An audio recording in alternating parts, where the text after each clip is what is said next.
Right. I'd like to welcome members of the Environment Overview and Scrutiny panel, officers and members of the public, as well as other members of the Council who are present in attendance at today's meeting. Welcome to members of the public and press who may be watching this meeting live on YouTube. I'm Councillor Steve Rippon-Swain, Chairman of the Environment Overview and Scrutiny panel. I would remind all participants that this meeting is being broadcast live and you will be available for repeated viewing. As this technology and the way of working is new to us all, I would ask participants to be patient with the technology and with one another, being mindful of those in attendance who will all have their own unique circumstances during this national emergency. Please would all participants note the following procedures for the meeting I intend to follow as chairman. Please could all attendees mute their microphones when not speaking. That's mute your microphones when not speaking. This will reduce backfeed, background noises, some of which can be quite embarrassing. Similarly, please remember to unmute when I invite you to speak. Please switch any other devices, such as mobile phones, off or to a silent mode for the duration of the meeting. Please only speak when invited to do so by me as chairman, introducing yourself to the meeting. Those in attendance, to indicate that you would like to speak, please send the message RTS, i.e. request to speak, using the Skype conversation facility. Please only use this facility to indicate that you would like to speak, and note that all attendees can view messages sent via this facility. Please could all attendees refer to the relevant report number and the page number when speaking so there is a clear understanding of what is being discussed at all times. When members need to vote on a recommendation, I will call each member to vote in turn.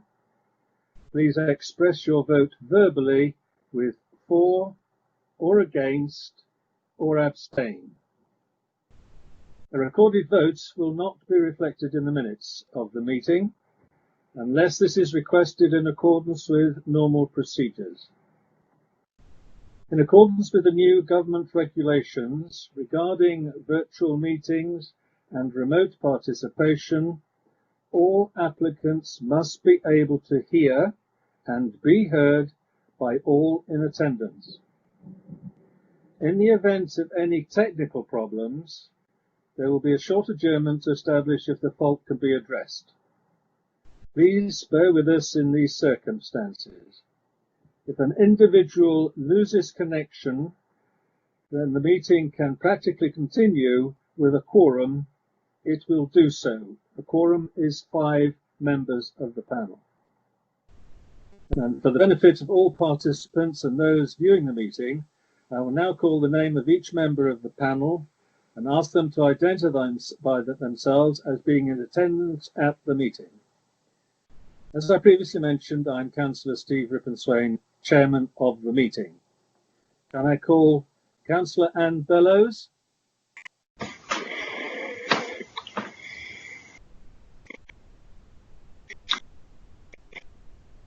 Councillor Bellows?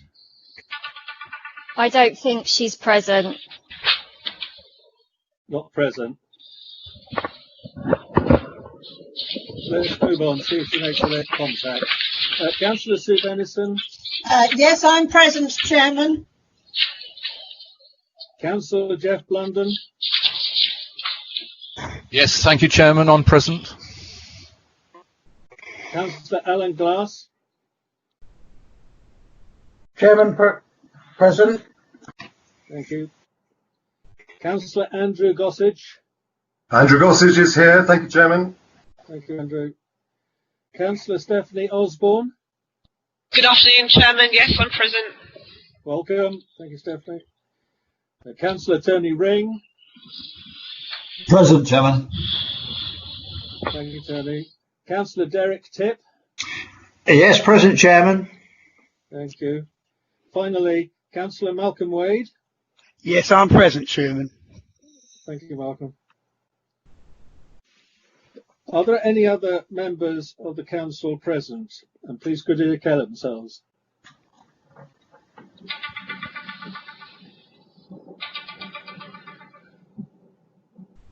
Councillor Hoare, are you present? Councillor von Swain, Councillor Edward Heron here. I'm present in the meeting. Chairman, Thank Councillor you. Hoare, Chairman, Councillor Hoare here. I'm present. Excellent, fine. Thank you both. Anyone else? No? Right, thank you everyone. I now need to ask the officers to introduce themselves to us. First of all, Colin Reid. Thank you, Chairman. I'm present. Thank you. Claire Upton Brown. Thank you, Chairman. I'm present. Afternoon, Claire. Karen Wardle. Hello, I'm here. Thought you might be. Rebecca Drummond. I'm here. Good, thank you. Chris Noble. Yes, I'm present. Thank you. Good. Nicola Plummer. Yes, I'm present. Thank you. Thank you, welcome. Joanne McClay. Yes, I'm present. Thank you. Good. Ben Stockley. Hello. Yes, I'm present. Thank you, Ben. Finally, Louise Evans. Good afternoon. Yes, I'm present. Hello, Louise. I must ask, are any other officers online viewing? Chairman Steve Jones, present. Thank you, Steve. And Chairman Andy Rogers from Democratic Services supporting Karen. And Chairman Rob Lane, present. Thank you very much indeed. Right, let's commence with the agenda. Apologies for absence. Democratic Services, have you received any apologies for absence at today's meeting? And I don't think you have. No, I haven't received any apologies. Thank you very much indeed. Moving to number 1, minutes. Members of the panel, can we agree the minutes of the last meeting held on the 12th of March 2020 as an accurate record? Agreed. Agreed. What? Agreed. Yes, this is Agreed. the machine. So I'm blotting it out. I think what I'll do is to make it certain, I'll go through the names, please, of the council, of the members of the panel, so we've got an agreement for everybody that is necessary. So first of all, Councillor Bellows, are you with us? Councillor Bellows isn't present. Right. Okay. Thank you. Okay. Sue Bennison, do you agree the minutes? Yes, Chairman, I agree the minutes. Thank you. Thank you. Councillor Jeff London. Yes, agreed, Chairman. Thank you. Councillor Alan Glass. Agreed. Thank you. Councillor Andrew Gossage. Andrew Gossage, agreed. Thank you, Chairman. Thank you. Councillor Stephanie Osborne.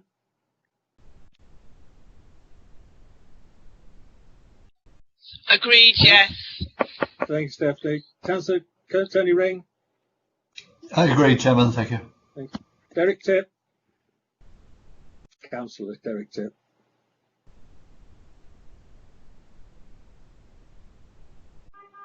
Councillor Tipp. Yes, I agree, Chairman. Sorry. Thank you. Councillor Malcolm Wade. Agreed, Chairman. Thank you, gentlemen. That's all agreed then. Item number 2, declarations of interest. Members, do you have any interest to declare? Please could you use the RTS facility, and I will then ask each member individually to speak. I have none personally. Does any member of the panel have any declarations of interest at this stage?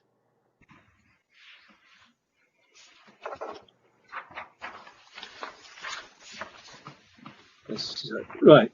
Nobody has put forward, so I'll assume that is the case. There are no declarations of interest. Item number 3, public participation. There are no public participants who have registered to speak today. Item number 4 is portfolio holders' reports. So if I can invite, first of all, Councillor Hoare to give us your report, please. Okay, Chairman. As you remember, back in, I think it was at the end of last year, the beginning of this year, we had some very severe storms which damaged the sea wall at Milford-on-Sea, sort of west of the White House. This is just to let you know that we've now received a report from Jacobs outlining the extent of the damage and options and costings. The coastal team are in the process of evaluating the impact of the proposed recommendations, both environmentally, sustainability and financial. We are continuing with regular communication with all the residents who may or may not be potentially affected by this. And as this progresses, we will keep you informed. Since the easing of lockdown, litter has become a big issue, which is, I find it very sad, because during the height of lockdown, people appear to be appreciating nature. We've increased the bin emptyings, especially along the coast, and put up signs asking people to take their litter home with them. On the plus side, fly tipping seems to be going down now. As lockdown has gone on, the enforcement team's workload has increased significantly. Bonfires have been one of the biggest issues, and this is very difficult because it's not illegal to hold a bonfire unless you're burning, a toxic substance or something that you shouldn't be burning. But if it is occurring from one house or one area on a very regular basis, then we can go down the line of proving it's a statutory nuisance. But this takes time. We have taken the route to deal with this by more sort of information going out via social media, etc. But we've also issued advisory letters and in some cases have actually made visits to explain the dangers of bonfires both to people's health and to the environment. The team have also been kept very busy helping food establishments become takeaways, but as time progresses, enforcing establishments who think it's okay for takeaway food to be eaten in the establishment's garden or serving alcohol while people wait for their food. And for this, we have served a couple of prohibition orders. The team are now working very closely with Hampshire County Council and shops to ensure social distancing can be maintained once the high streets are open. Alongside all the COVID-19 work, the environment and coastal teams have continued with the normal day job. So, as you may be aware, we had a problem with Lymington seawall. It had become damaged or was in danger of becoming unstable. So I'm pleased to report that the repairs to the wall are now completed. Street team have litter picked the A326, the A31 right up to Christchurch, and worked with Hampshire County Council to litter pick the A35, and grass cuttings have all resumed. Finally, or more or less finally, at the beginning of lockdown, I think we all received an email asking for this council support for the proposed local electricity bill. In a nutshell, the bill lays out a process for electricity generators to have the right to become local suppliers, to sell their electricity direct to local people, but it also gives the power for local community groups and for councils to become an electricity generator. And the crunch of it is it would make it financially viable for them to do it. At the moment, we're in stage 1 and there will be future opportunities for redrafting, and the government has said that when they get to doing the finer details, there will be a consultation for local councils and community groups will all be welcomed.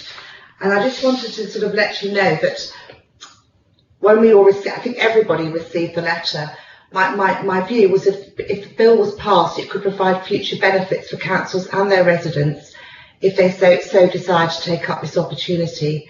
It is something at this moment our council would not be in a position to do, but it would be nice for the choice to be available for future New Forest District councillors should they want to make that decision to fit in with our aims for a greener and more environmentally friendly district. However, during early April, the decision-making process was a little bit unclear. So I asked the views of both Edward and Barry, who both supported the bill, and we took legal advice, who informed me that the leader of the council had the power to sign a letter on behalf of the council. We also did some research in terms of what other councils had declared and who would be supporting the bill. It was quite difficult at that time, early lockdown, because not all the councillors were connected to Skype. But I'm pretty sure that every councillor received the request, and I didn't receive any emails voicing any concerns. So we then agreed that a letter was sent to both MPs to ask for their support as the bill makes its way through the House. Should there be a further consultation on this bill, we now have all the mechanisms in place to make any decision through the proper channels. But I thought it was such a good opportunity. We really shouldn't miss it. I don't know who was at Cabinet, but I'll repeat these tonnages again because I find them quite astonishing. In the 9 weeks since lockdown began, if we compare this 9 weeks with the 9 weeks last year, the household waste tonnage black sacks has increased by 8%, recycling collections have gone up by 13%, curbside glass by 21%, and we have an additional 2,000 customers for our garden waste service team, which is an increase on 15% from last year. And that, Chairman, concludes my report. Lovely. Thank you, Councillor Hall. At this stage, can I ask any members if they've a question for Councillor Hall, please? I have a request to speak from Andrew Gossage. Thank you, Andrew. Would you give your question, please, to Councillor Hall? Thank you, Chairman. Actually, I'm afraid it's just a very short statement, but with regard to the local electricity bill, that's a fascinating opportunity for New Forest District Council, potentially with regard to tidal power, which I believe is massively underutilised, exploited in this country. We have a coastline, we have a very good tidal flow here, and I think it's something that we should aim to look into in the future. Thanks very much. Thank you. I don't think it needs a reply. I'm sure Councillor Hall will take it on board. Thank you. Thank you. Councillor Edward Heron, please can I ask you to give your report, please? Thank you, Chairman, members. Only a very short report from me, just to say that following the suspension of car parking charges during the COVID-19 lockdown, they have now been reinstated across our car parks, including the amenity car parks that were closed at the time due to social distancing. Other than that, Chairman, I hope members have been seeing the regular updates given to Cabinet, and I have nothing to add. Right, thank you, Edward. I have a request to speak from Councillor Wade. Would you give your question, please? Thank you, Chairman. Yes, Councillor Heron. In light of the date net of Monday for the shops across the forest and non-essential shops opening, taking into account we want to support people shopping locally, and taking into account the fragile financial situation of both the shops and many of the customers, would the District Council consider once again removing car parking charges for a period perhaps up to 2 months to allow a bit of safety, comfort, to try and encourage local shopping to help our local traders across the district? Thank you, Councillor Wade. Councillor Heron, would you like to answer? Chairman, thank you. I am obviously share with Councillor Wade the concerns about all the businesses in the New Forest who have suffered tremendously and are still suffering. But I would also say that so has this council, and we have lost to various levels of my parking income £400,000 during this period of closure. With a short stay clock costing £25 per annum, I think that offers exceptional value, and I don't believe that that is a deterrent to people parking and shopping in our town. But I would be happy to consider further concessions should Councillor Wade wish to come forward with ideas of where the savings might be made to recover the costs of his council. Thank you, Councillor Heron. Councillor Wade, have you got a supplementary?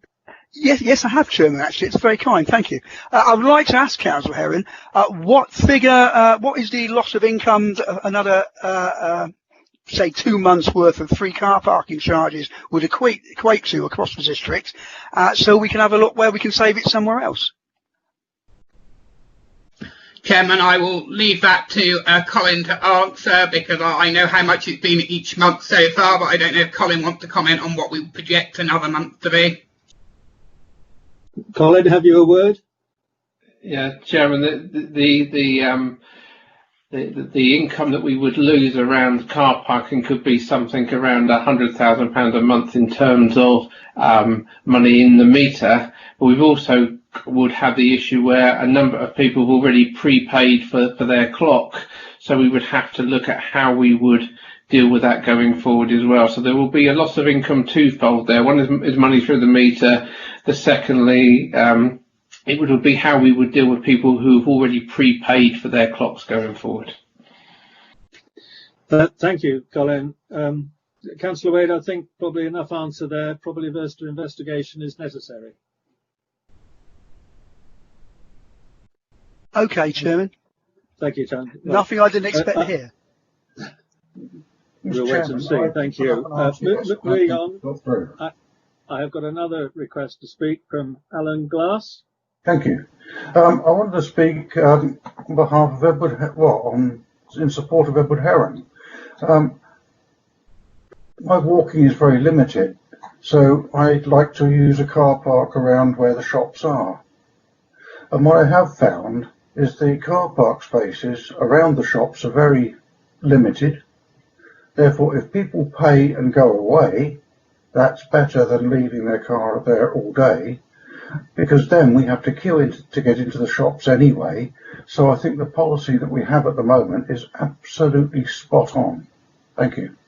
Thank you, Councillor Glass. And thank you, Edward, for your report.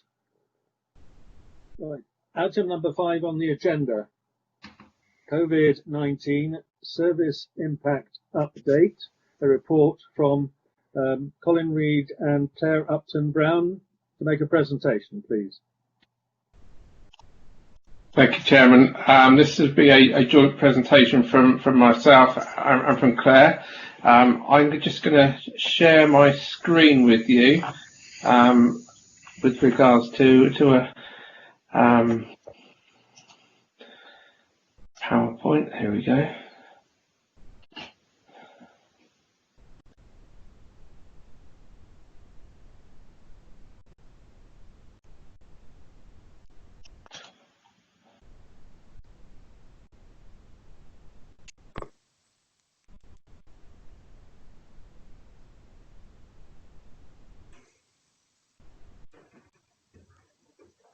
Can you, is that clear, Chairman? Beginning to work, Colin. Yes, screen up. No, I didn't do that. Okay, I'll go and do that then. It's still raining. That's it? Oh, no. Okay, I'll go and change it to the bottom. Okay, Chairman. So COVID-19, difficult time for everybody. In terms of where we started, our first concern was for the welfare of our operational teams. So we gave some guidance. WISH is the Waste Industry Safety and Health Institute, and we managed to get some advice from them on what we should do, what we shouldn't do. Our first sort of action was to stop special collections. Special collections from inside the household, we were concerned that could impact on staff and spread the virus. Food inspectors from March were used to investigate breaches. So this is really as we go into lockdown. Previously, food inspectors were out inspecting restaurants, etc., for how they were their cleanliness and how they were storing their food. This was a different way of working for them.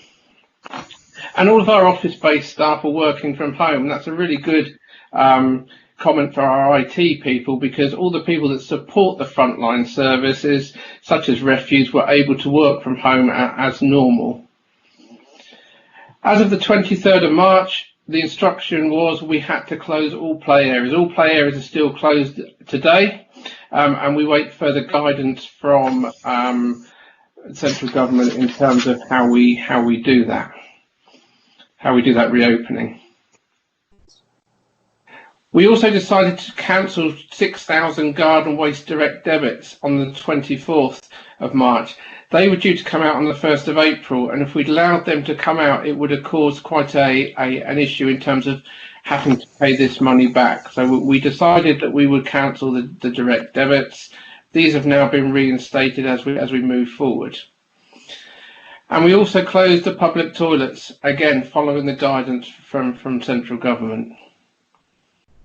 We, on the 30th, suspended garden waste. That was a difficult decision, but it was due to the number of staff that we had actually either self-isolating or whose families were self-isolating at the time. And we decided that the garden waste service was one that we could suspend to prioritise black sack and clear sack collections. On the 6th of April, we started to realise that we were going to have a shortage of staff, and staff from leisure and our environmental health teams were trained to go out on refuse collection rounds, and we actually did use those staff over the next few weeks. We also realised on the 6th of April, the 2-metre distancing, very difficult to achieve inside a refuse cab that normally has 4 members of staff in there. So what we've had to do is have people following in additional vehicles to allow the social distancing to happen and keep our refuse collections on our normal schedules. And also we were concerned about any impact on the burials, and instead of our normal 1 burial team, we've actually geared up to ensure that we could have 3 burial teams if the need arise. I'm very pleased to say that the need did not arise to use additional burial teams. We also suspended taxi testing and knowledge tests for those potential drivers that were coming into Appletree Court to gain their licences. They were suspended at that time. And as we started going into lockdown, there were more concerns. Councillor Hall's already mentioned earlier about bonfires, and we were getting a lot of communication with residents about neighbours having bonfires, burning rubbish. People had a lot more time on their hands, and they seemed to be having clear-outs. And as the County Council closed the HWRCs, we saw fly tipping start to increase across the district, not only in and around some of the normal hotspots, but also in and around some of our bring bank sites. And we were seeing instances 3 or 4 times as many as we would previously get a year ago. As things moved forward, we were changing our guidance for staff. We were getting different guidance regarding PPE, regarding social distancing, and we were communicating to the staff to make sure that they had all the latest information and all the latest PPE, such as additional gloves, such as alcohol gel for washing cleaning their hands out on site, as the information was made available to us. Cemetery staff were given information from the ICCEM, so the Institute of Cemeteries and Crematorium Management, who also were issuing guidance regularly on how staff could stay safe out on site. I'm pleased to say, as we start bringing services back, garden waste recommenced after 4 weeks, and the good news is we've got at least 2,000 new customers. Good news in one sense, another bad news in terms of we didn't actually have enough garden waste sacks to cope with the customers. We managed to source some, and within a week or so we managed to get people their garden waste sacks, and we are still taking more customers even today. And following government guidance, people were allowed back out on the 13th of May, and we have erected signage in all of our parks, our open space areas and our coastal areas to remind people that they must be ensuring they keep their distance from others. Special collections, we've again following our decision to suspend that service, we've started taking bookings, but we are not currently collecting soft furnishings. We're quite comfortable that our staff can collect safely white goods when we can actually disinfect the goods before we pick them up and put them in the lorry. But actually, we still have concerns over how we deal with soft furnishings. And fly tipping has started to decrease as the HWRCs have started to open again, which again is good. As we said, we start to reopen our facilities. We started to open 5 public conveniences on the 22nd of May. This is following risk assessments and following increased signage. We've also have had to increase our cleaning in those facilities following the COVID-19 guidance that was issued by central government. And to date, we have 14 out of our 23 public conveniences opened. As of Saturday, we have 19 out of our 23 public conveniences reopened. We've managed to get taxi testing back in, so as of 1st of June, we are now re-inspecting taxis, but we haven't opened the facility of knowledge test yet. We've still got to consider how we achieve that. And our environmental officers, they continue to work with local businesses to help with reopening, ensuring that people are safe distancing and their working practices as they should be. I also have to mention other work such as grass cutting, vehicle maintenance. All those sort of services have happened and have continued to happen in the background, albeit things like grass cutting, we have actually reduced some of the frequencies, which due to the dry summer hasn't actually impacted that much. So in terms of the overall implications, headline figures really here. You can see that over the 2 months we've lost about £176,000 in terms of income, and we have incurred about nearly £20,000 worth of expenditure, mainly on additional vehicles that we've had to hire in to allow staff to social distance in the cabs. In terms of the planning portfolio, I would just touch on what Councillor Heron has already said. Charging town and village car parks we did suspend on the 23rd of March. That was quite early, but we did it in terms of allowing people to shop for the vulnerable. Coastal car parks again closed on the 25th of March. That was against the government's advice not to travel. And enforcement officers who currently are out enforcing car parking were actually redeployed on delivering food deliveries to those people that were shielding, or we actually had them on the coastline ensuring people were social distancing. Please say coastal car parks reopened on the 13th of May as the lockdown ceased, and charging our town centre car parks commenced on the 1st of June. That's my part of the presentation, Chairman. I'd now like to hand over to Claire Upton-Brown. Right. Thank you, Colin.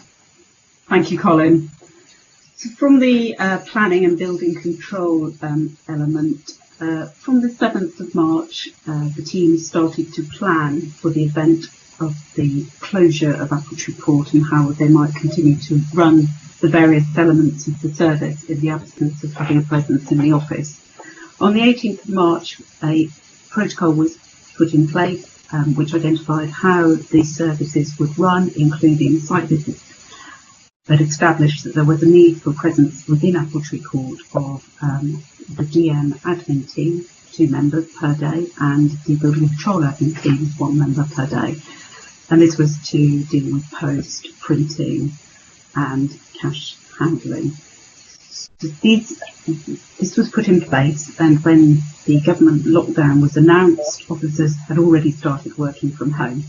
Throughout the period, we've managed to deal with and determine 171 planning applications, a significant number of building control related applications. The completions have been stalled in part due to not being able to do internal inspections. We've dealt with 3 applications, listed building applications, and also our land charges has continued to work remotely, enabling people to complete on house sales following the government's lifting of the lockdown on that activity. The enforcement team have also been able to carry on their important work over this period. They've served a number of planning contravention notices, also enforcement notices and stop notices. They have been party to a civil injunction case in a virtual court hearing, and have also laid papers for an injunction on a case that has been going on for some time.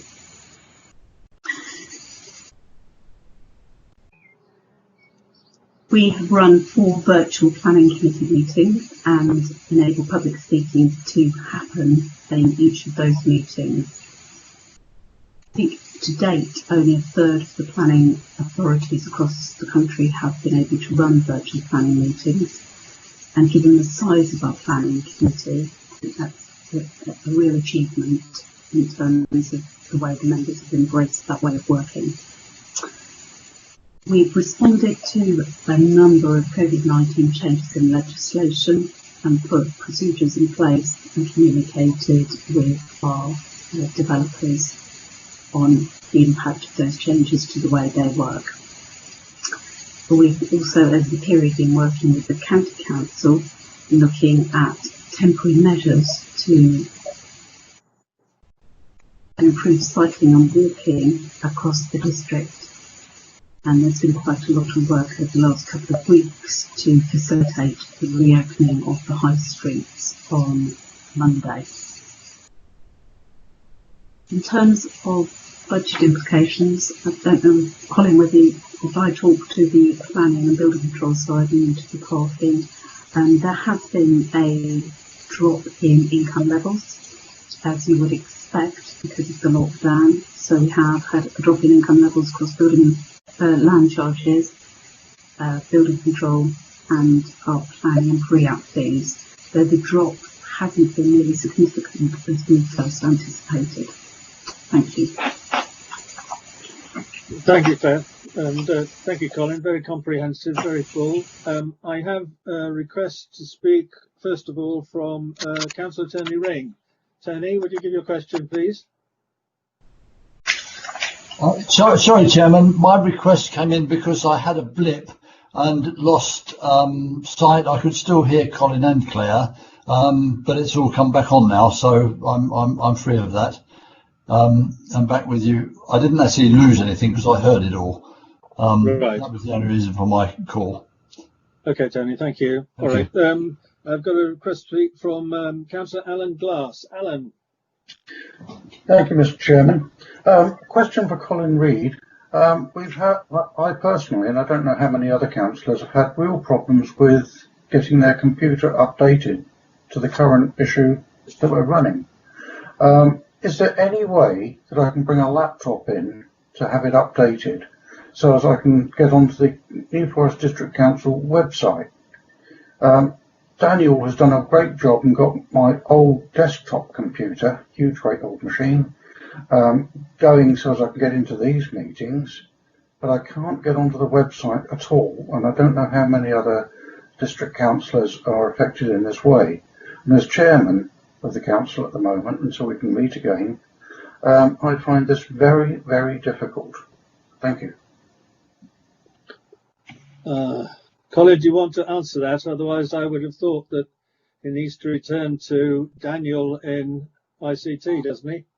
Exactly, Chairman. May I suggest if you speak to Daniel, we do have a couple of ICT team working at Appletree Court to ensure that we have the ability to repair or to change computers as and when we need to for officers who are working remotely. So if you liaise with Daniel, I'm sure we can discuss something with you about bringing your machinery in. I have spoken to Daniel, and he was good enough to get onto my big computer remotely, but I've asked several times to bring it in and suggested perhaps bringing it into a remote outpost, like one of the outposts. But apparently there's no way I can do it. Yeah, if you talk to Daniel outside of this meeting, Councillor Glass, I'm sure Daniel can make some sort of arrangements. I've been doing that for the last lockdown period. Yeah, I will speak to Daniel outside this meeting as well, and I'm sure we will come to some arrangement. Thank you. Fine. Sorry, thank you very much. All right. Thank you, Colin. I'll leave it with you. Can I just say to Colin and Claire, I consider what has been achieved to be outstanding at a time when everybody was running around like, you know what, with an environment that nobody had even experienced ever before. And I think the success rate has been tremendous. I congratulate you both in organising it. Very impressive. Thank you. Thank you, Chairman. Right, we'll move on now to item 6, our first report in our papers, members. Can I introduce Rebecca Drummond, please, who will present the report. Thank you, Chairman, and good afternoon, members of the panel. I'm very conscious that the papers for this agenda item were only received yesterday. So if I may, I'll share my screen with you and take you through the report page by page. Bear with me while I just pull up the report.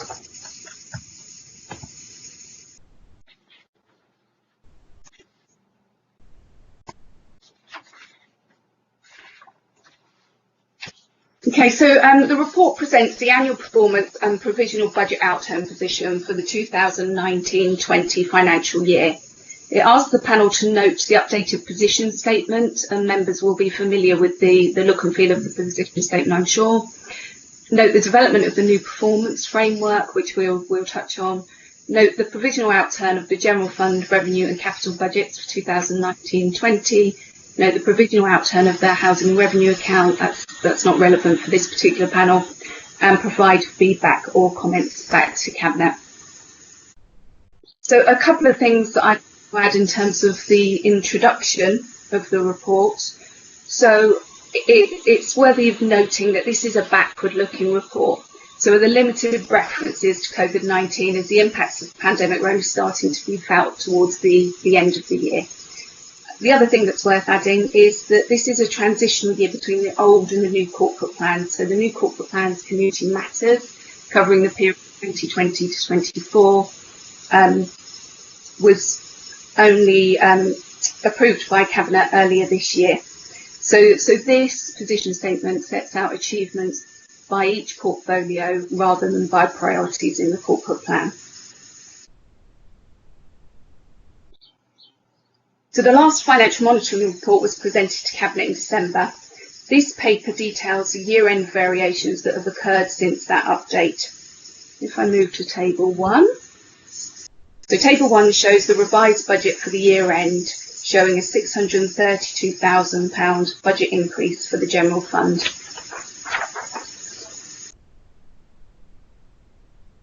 Appendix 1 is an updated position statement illustrating the achievements against each portfolio.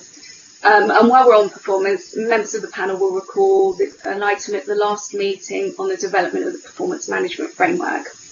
That work's ongoing and has been slightly delayed because of redeployment of staff, but it's likely that future reporting will be in line with the proposal set out at that meeting. General Fund revenue outturn position confirms the spend of £17.928 million, with an adverse overall variation of £435,000 against the original budget. Variation since the last monitoring report shows a favourable outturn variation of £197,000, which is summarised in Appendix 2A of the report. And Table 2 shows a summary of that position. If I move on to the position statement, and again I will slightly shrink my screen so it all fits. So page 1 of the position statement, which is page 7 in the report, illustrates the background to the New Forest. So an introduction and background to give you the context of the New Forest area. Page 8 introduces the commitments within Community Matters, the corporate plan, and this is further detailed in a summary of the plan on page 9. So that's the summary of the corporate plan that was seen earlier this year. And then if I move on to page 10 starts looking at the key achievements in each portfolio area. So I draw this panel's attention to Councillor Edward Heron's portfolio, planning and infrastructure, and the key achievements on page 10.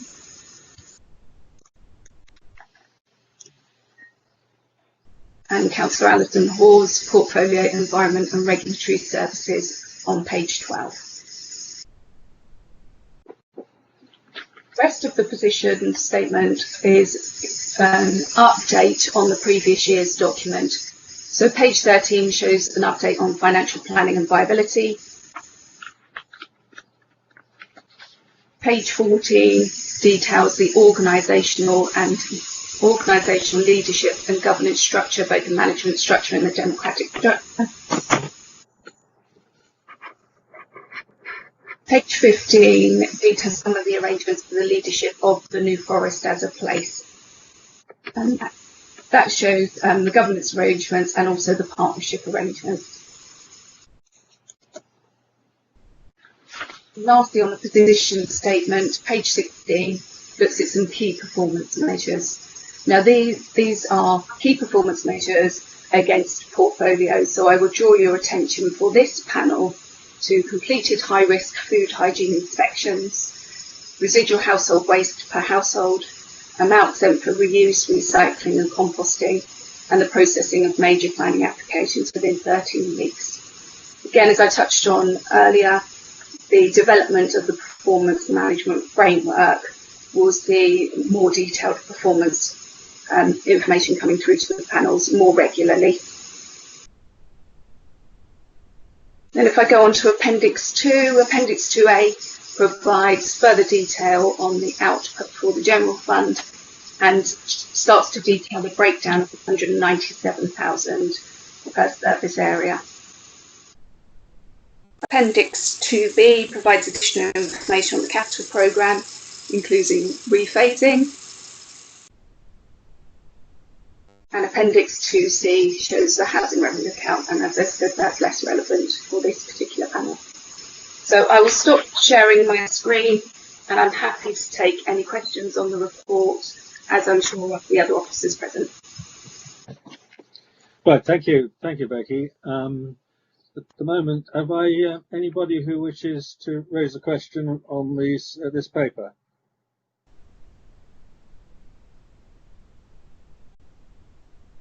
I think you blinded them with science, Becky. I have none. Well, congratulations. Thank you very much for a comprehensive report, Becky. And I know you'll be coming forward with work on the signposting and other things which have been worked on and have been left behind since the virus arrived. So thank you very much for your help. Okay, thank you. Bye-bye. Right, members of the panel, we have recommendations on the front page of the report from Becky. It is number 1, actually, on the first page, recommendations. There are 5. I think the biggest way to deal with this is separately, but I will ask if anybody, we will assume that there is agreed by a member unless they wish to tell me otherwise. So on item A, are we all agreed? With those who are not, identify themselves for me. I have an RTS from Councillor Wade. Welcome. Yeah, Chairman, sadly, I didn't get a copy of this report yesterday.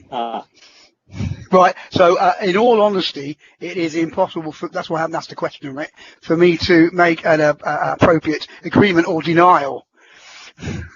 Right. All right, well, we'll assume that you withheld instead, so for understandable reasons, and rightly so. Thank you, Malcolm. And Councillor Stephanie Osborne, can I say the same to you, that you withdraw any sort of vote because of that circumstance, that you did not receive the papers. Right, as far as anybody else is concerned, those I'm assuming. Right, Karen, you've asked to speak. Hello. Hard copies were not circulated of the papers, but you should have received an email with a link to the actual papers. They were only published yesterday, but the paper is going to all 4 scrutiny panels. So if you did have comments that you wanted to get noted at one of the other scrutiny panels, there's no harm in you attending one of those if that's appropriate. Councillor Wade, is that agreeable? Chairman, clearly this email has mispassed me by amongst the many others, but I take that point. Okay. Okay, thank you. Councillor Stephanie Osborne, did you hear that? Yes, I'm the same actually. I was trying to find Karen's email, but I have been trying to pay attention to things for this meeting, and I've missed it as well. So perhaps I'll find it later. Okay, good. Thank you very much. Councillor Glass, who wanted to speak. Yes, Mr. Chairman. I also have not got the email. Therefore, I will not be able to vote. Right. I'm sure Karen learnt that, and we'll put a mark accordingly that the 3 of you are unable to vote because of that circumstance. So I haven't received any other information from anybody. Malcolm. Just as Councillor, a thought, Councillor Wade, you come back. just a thought for the future. Perhaps if it's an important document such as this, it may be, and we are having to vote virtually, and we're not saying, it might be a good idea that we did receive hard copies of it, that's all.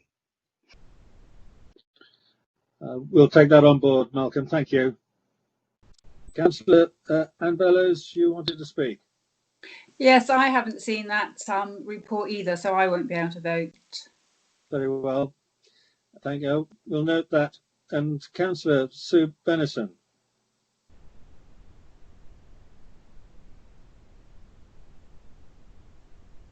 Councillor Benison.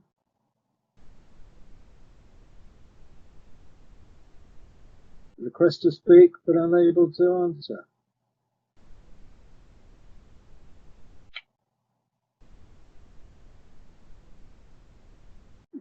Right, obviously a technical problem. Anyway, otherwise, as nobody else, Karen, come on back. Hello. As it appears a number of members have not actually seen the report and read the report, I wonder if it might be worth doing something outside of the meeting where members can submit comments to me and then I can collate them and then it can go in a report to Cabinet maybe? I think that's probably the quickest solution in dealing with this, Karen. If you're able to organise that, then we'll do that.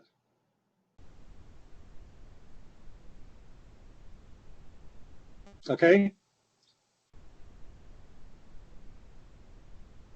Right. Councillor Ring, you've asked to speak. Yeah, sorry, Chairman. Thank you for that. I've got an RTS up 1, 2, 3 messages ago, but I can't see whether you got it or not. But clearly not, because I'm not on there. However, I was trying to get in to say I too have not seen this report previously, so I'm in the same scheme as the other 3 councillors, needing to see either hard copy, preferably, but email copy to read in more detail before submitting any thinking or asking any questions. Right. Okay. I'll go back to Karen's and see, as it's a considerable number, any sort of approval would be, well, minimal. It probably won't even be quorate. Karen, can you come back? Hello. Yeah, I think the best thing to do is for me to send an email around after the meeting inviting members to comment on it. I can certainly ensure that members get hard copies and give some kind of timescale for members to submit comments to me, if that's agreeable. Well, I think that's probably the quickest way to deal with the problem, unless anybody's going to come back and say no. Colin Reid, you've asked to speak. Yes, Chairman. I was just going to agree with Karen. Really, I think the best thing we can do is move on from this item. It's going to have at least another 3 airings in terms of another 2 airings in terms of the review panel and then to cabinet. So I think let's agree outside this meeting how we can pick this one up, and we can notify members of how that's going to happen. Right, okay. Well, in that case, if all members agreed, and I'm sure you are, that's what we will do. I would ask members to note that when they do get the new information through from Karen Wardle, to identify that there are 5 lines in the recommendation, which requires you to have noted the various circumstances of the report. But the 5th one is to provide a feedback or comment that you think would be appropriate for the Cabinet to listen to. So I would ask you, if you do wish to reply to this, any feedback or comment obviously would be useful. Right, thank you, members. We'll move on then, indeed. Councillor, excuse me, Chairman. I've been putting in RCSs, but they don't seem to go through terribly well. Bearing in mind I'm on a jigged-up system. Could we resend the email because it may have got lost in our rather decrepit system down this part of the world? Yes, Alan, we're agreeing that after this meeting that Karen will put together a new email with those contents for those who haven't received, and then ask for comments in response to that email. That's fine, thank you. Okay. Right. Sue Bennison, did you wanted to speak? I think you're disconnected, aren't you? Yeah. Tony Ring, yes, Chairman, sorry, Chairman. Yes, I've had a couple of broadband disconnections, so I've lost track of really where you are. I was just trying to see if I could see this email you were referring to, but that's disconnected as well, so right. I'm not doing very well at the moment.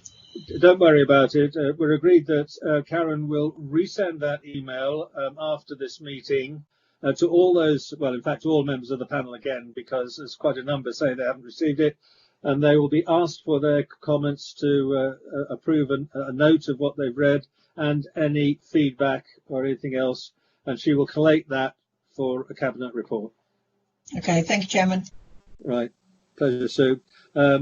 Councillor Tony Ring, you've come back again? Thank you, Chairman. Yes. Assuming that comes out by email and or hard copy, because it's got to go forward in the end to Cabinet, I assume there'll be a fairly tight timescale on a requirement for replies, comments and queries. Any idea what that might be, please? Well, the Cabinet itself is programmed for the 7th of July.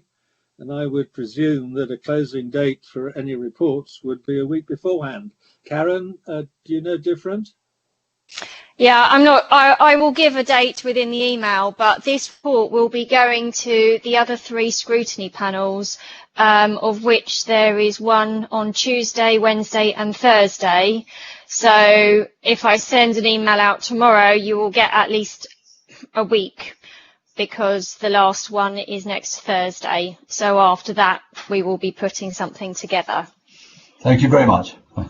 Right. Okay, Karen, leave it with you. Thank you very much indeed.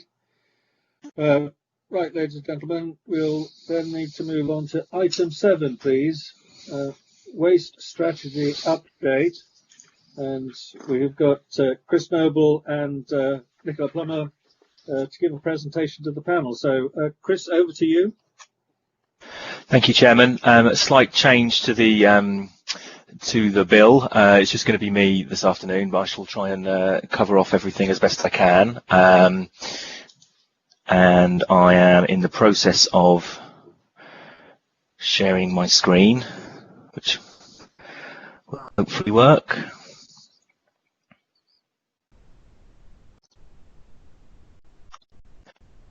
Can I confirm whether everybody can see that screen now? Not yet. Okay.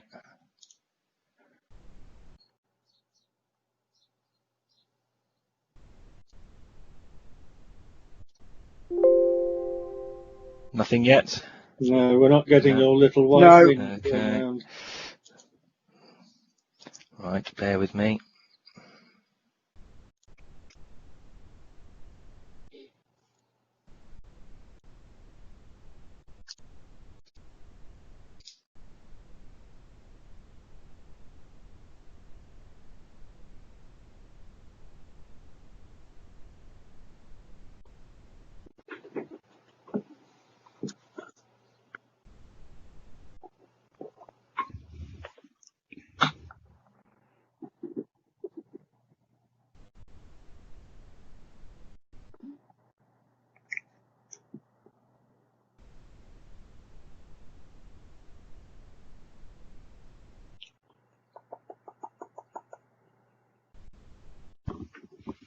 Nothing coming forward, Chris.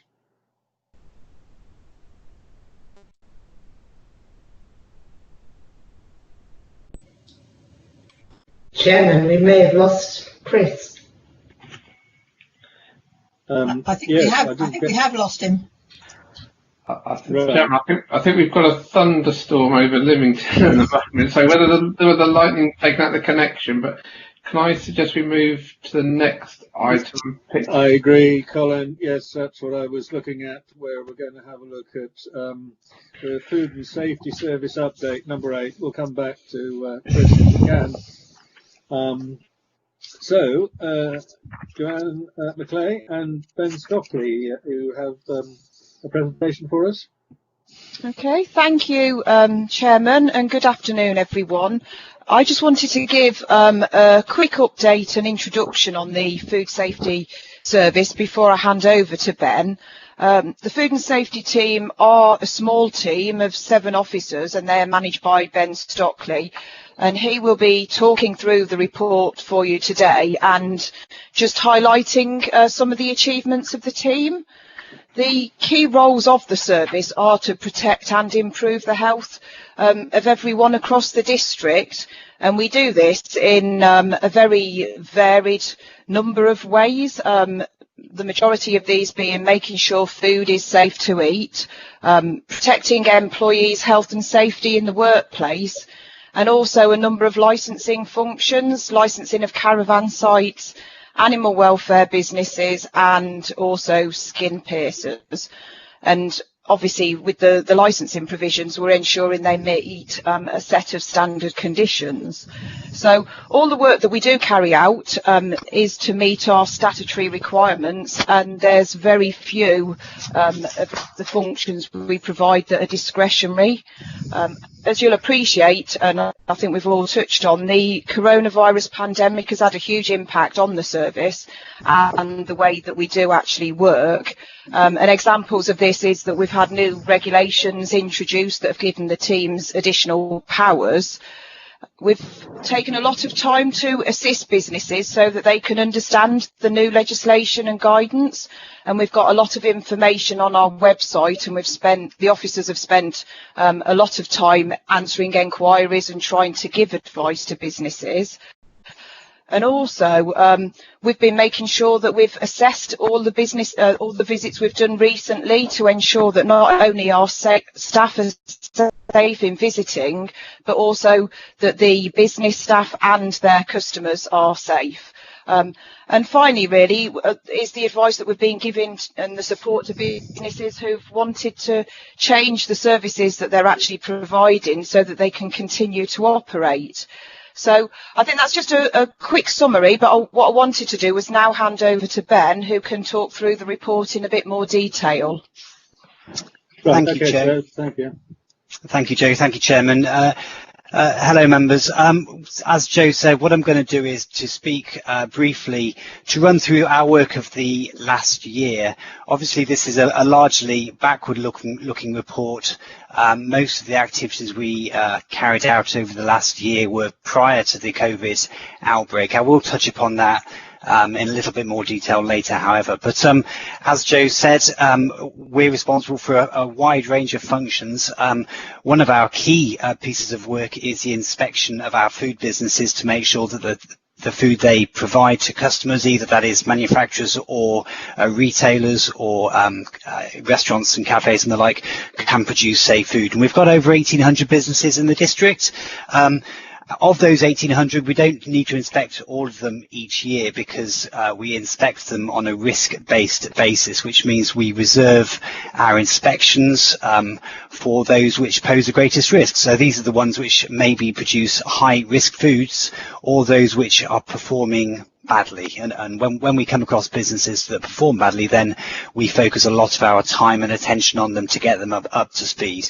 But the sort of profile of the district, we have 1,400 caterers, and of all the businesses in the district, we actually have quite a surprisingly high amount of turnover of businesses. Something normally it's around 10%, but in the last year it was 13% of the overall businesses in the district closed, and then new ones opened to replace them. So there's a lot of work that we do.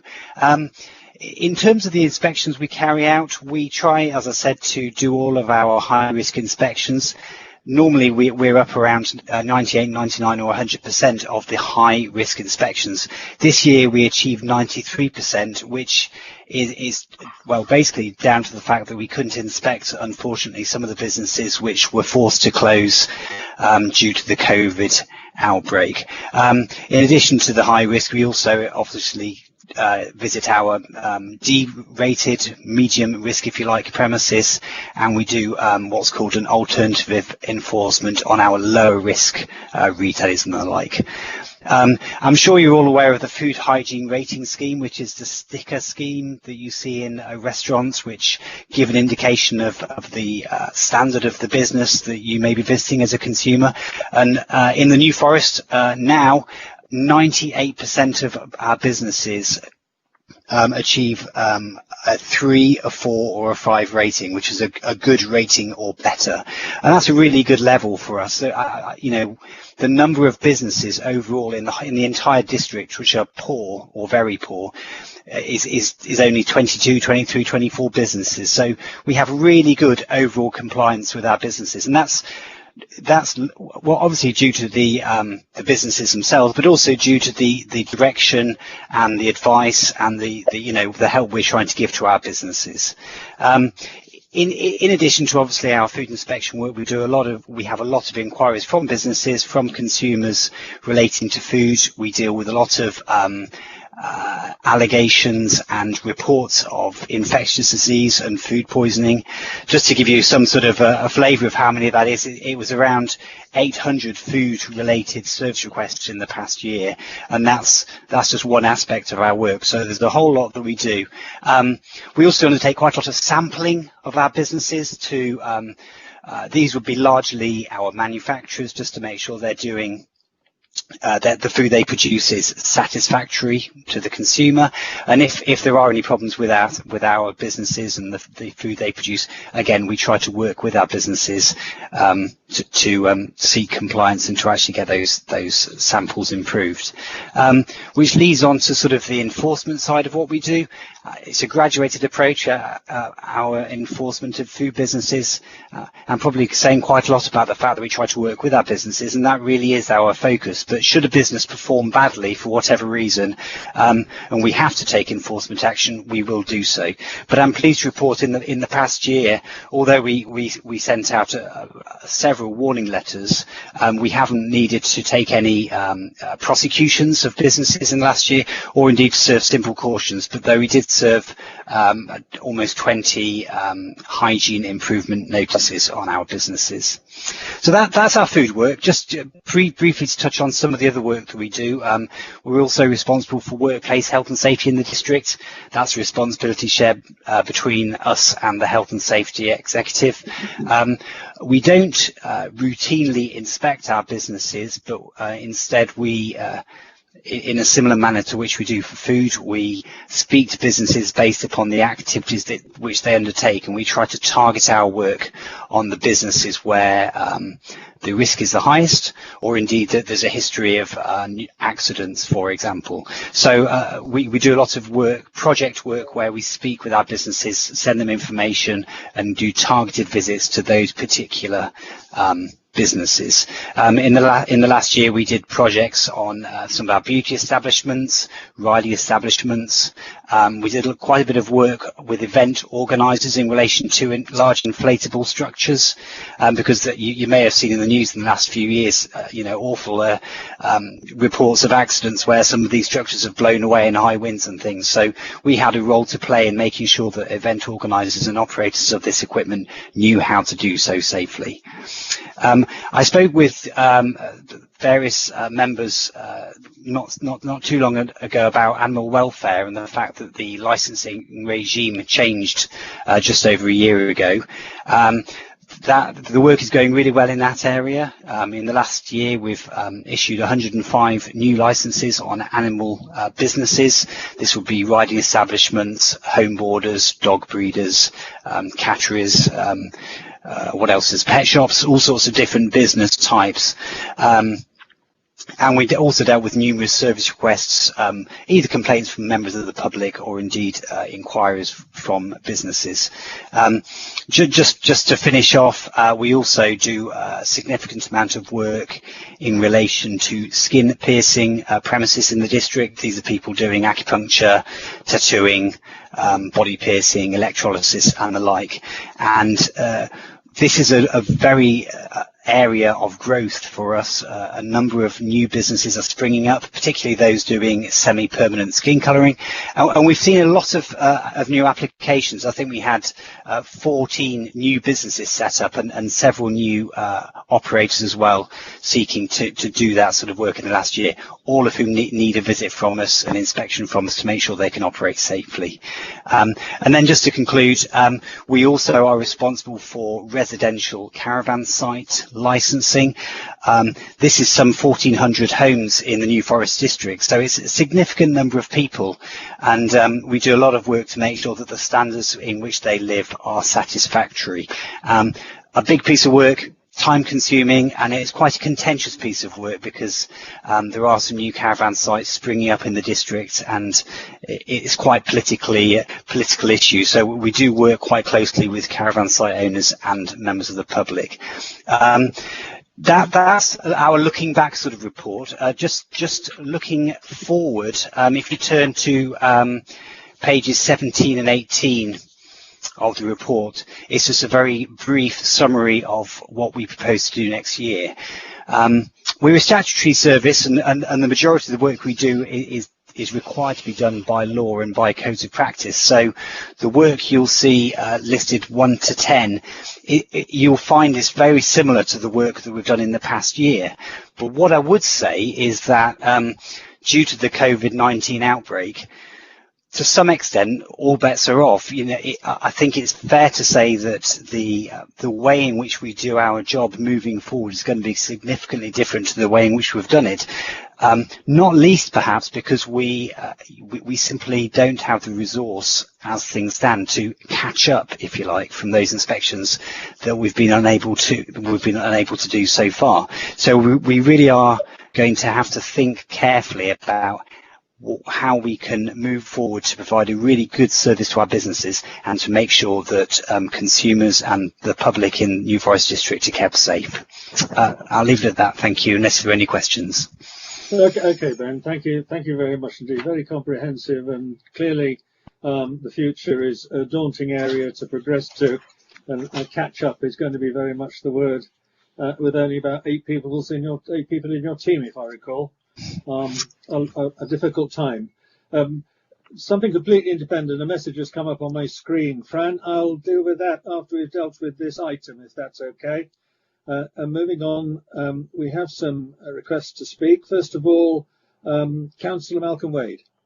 Thank you, Chairman. Yeah, that's a very good report. Thank you for that. I've got 2 questions, really. Due to the COVID-19 crisis, will you be doing any extra inspections to any of the food outlets in the New Forest that have, prior to the lockdown, cause you concern? Because during the lockdown, we don't know what's going on. And the second question is, when you do food inspections in whatever method in the future, will you be taking into account the current social distancing rules in both the production of the food and indeed the service? Because at some stage in the next few months, the government is going to decide restaurants, pubs, etc., will be open in one form or another. And as time progresses, we will eventually get back to some new normal, whatever it is. Thank you, Councillor Wade. Yes, well, as Joanne mentioned earlier, we have already been visiting a number of businesses which have been allowed to keep trading for takeaway or delivery services. And we have also, as Councillor Hoare discussed, had to take formal action in relation to a few businesses which weren't cooperating. But in short answer to your question, yes, we are aware of our businesses which don't perform so well, and we already are, and we will continue to do district surveys, if you like. In terms of the actual inspections we're going to be carrying out, as things stand, it's quite a difficult position because obviously these businesses are desperate to start trading again, and of course we want to encourage them to be able to do so. So I suppose what we're reluctant to do is to go piling in with informal enforcement action. We need to be working with our businesses. Of course, we'll take action where we need to. As we speak, we are preparing risk assessments for ourselves to ensure that we can safely undertake inspections, because we need to make sure that we're kept safe and staff in those settings are also kept safe. You asked a sort of vague question about social distancing, and that is part of our inspection. Will be looking at the COVID, whether the business is COVID secure, and part of that is social distancing. Thank you. Thank you, Malcolm. Councillor Sue Bennison, you wish to speak? Thank you, Chairman. Good afternoon, Ben. Could I refer back to the animal welfare section of your report? I was amazed to see the number of dog home boarding organisations or situations there are. Could you tell me what's the difference between a home boarding structure and a boarding for dogs? Yes, it's a matter of scale, Councillor Benninson. So a home boarder is someone who literally boards dogs within their own home. And it would normally be typically 2 or 3 dogs maximum. A dog boarding establishment is a more commercial setup, so that it would be traditionally what you'd call kennels, if you like. So it's it's a much larger business typically. So with the home boarding, these obviously in domestic homes, does this cause a problem with neighbours if there are a number of dogs in a given property? If we did receive any complaints relating to noise nuisance, then that would be investigated. And obviously we work very closely with our colleagues in environmental protection and would speak with them about that. To date, we haven't had too many problems. We have had one problem in the past with a animal establishment with noise, a licensed animal establishment, but as things stand at the moment, not a problem. Okay, thank you very much. All right, sir, thank you. Next to speak, Councillor Andrew Gossett. Thank you, Chairman. I have 2 questions really for Ben. But firstly, that was a fascinating overview across all the area that you work in together, or the team, and very illuminating. The first question is the National Food Hygiene Rating Scheme. I couldn't quite work out whether it's a mandatory scheme or an optional scheme. And if it's optional, what do you see as the incentives for people to choose to take part? That's the first question, probably if you want to answer that one first. So, the scheme is mandatory on local government, on us to participate in, if you like. What isn't mandatory, however, is in England whether a business has to display its rating. In Wales and in Northern Ireland, it is mandatory to display that sticker, but here in England, not currently, which means, of course, that if you get a poor rating here, you just don't bother putting it up. If you're, does that answer your question, Councillor Costello? Absolutely, yeah, that's very helpful, Ben. Thank you. Leading on to my second question, if I may. We obviously in the New Forest area have quite a number of one-off events, and obviously I don't see that recorded in the report as such. Having been involved in a small one at Pennington, I know that people do take an interest, which is great, but there doesn't seem to be a structure in which coping with food outlets at one-off events can be regulated or covered. And again, actually, it comes back a little bit to that food hygiene rating. If you do have vendors who go regularly to one-off events, or one-off events are doing things, is there a possibility perhaps of that scheme being extended into that? Because that obviously is also an area of concern and also possibly confidence for consumers. Thanks. Yeah. Yes, in relation to events in the district, we are part of the safety advisory group process and work closely with our colleagues in licensing. So we do have an awareness of events as they come up. And in relation to food traders at those events, we would, as a matter of course, speak with the event organizer and ask them to give us to tell us who they intend to have trading there, and also to give us details of the food hygiene rating of those businesses. So we actually do already check up on businesses prior to events, and on occasion for some of our larger events we'll also go and do spot checks on the businesses if they're from businesses from outside of our district. Brilliant. Thank you very much. Thank you very much, Chairman. Thank you, Ben. Thank you, Andrew. Councillor Tony Ring, you're required to speak. Thank you, Chairman. The point I wish to address is actually on dogs, but if I can just revert from personal experience to the last question and answer.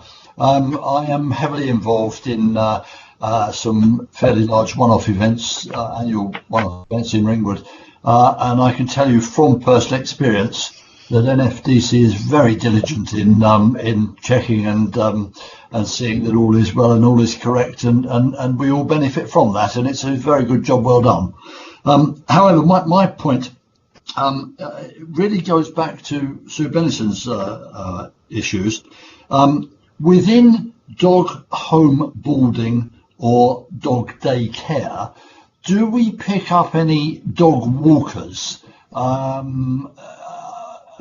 For instance, is home boarding only restricted to people who choose to come to us and say, I am having dogs boarded, i.e. staying overnight in my house? Whereas I live on the forest and we are sometimes inundated with folk walking multiple, I mean, sometimes I'm talking 9-10 dogs, and they're doing it commercially, but I see no evidence of any requirement on them in legal terms of what they do and how they treat their animals and what happens about it. I'm not by that saying I've witnessed any bad treatment, but it does occur to me quite often that controlling upwards of half a dozen very, very diverse breeds can be quite a handful, and I don't think we pick that up anywhere, do we? You're correct insofar as under the animal welfare regulations, dog walkers are not specifically covered. If as part of their dog walking they then return the dog to their own premises for a short period of time, then they would become dog daycare. More than likely, so we could license them for that. But if they're purely collecting dogs from owners and taking them for walks, then you're right, they aren't subject to that legislation. I do know that there's been various guidance notes prepared both by the Forestry Commission and Hampshire County Council in relation to this, but as things stand, they're not licensable. Obviously, with COVID-19, though, it's changed things significantly for dog walkers, because quite clearly, if you're collecting dogs from multiple homes and the like, there is a real potential risk there. So it's an area which I know dog walkers have had to be very conscious of. All right, Tony? Just possibly there'll be some future legislation. Well, I'm thinking about two aspects. One is animal welfare, ignoring COVID for the moment. One is animal welfare, and the second is that were it to be that pack of diverse dogs chose to attack a passerby, it would result in something quite serious with no redress as far as I can see. But still, let's say that's future legislation perhaps, and perhaps we should push for it. So thank you indeed for your comments and your answers. Thank you. Thank you, Tony. I've got 3 more speakers. Next, please, Councillor Annie Bellows. Yes, hello. Hello. I just wondered how far back your chain goes when you're investigating hygiene. It's just that over the years, I know people who provide food from caravans, and they've got a hygiene license for their caravan within the horse event world, or they supply meals for the shoots in the winter, and for private parties. But where they actually store their equipment, their cooking equipment, on their own premises, or where they pre-cook a lot of their food, the conditions are dire. I was really shocked at one person's house in particular, because I know what she does. I know them, she's very prolific in the area, and I will say she is a personal friend, so it's a bit embarrassing, but I wouldn't even take my dog into her house because it's so disgusting, and I definitely wouldn't eat or drink anything there. So how far back do you take the actual chain? It's a bit difficult.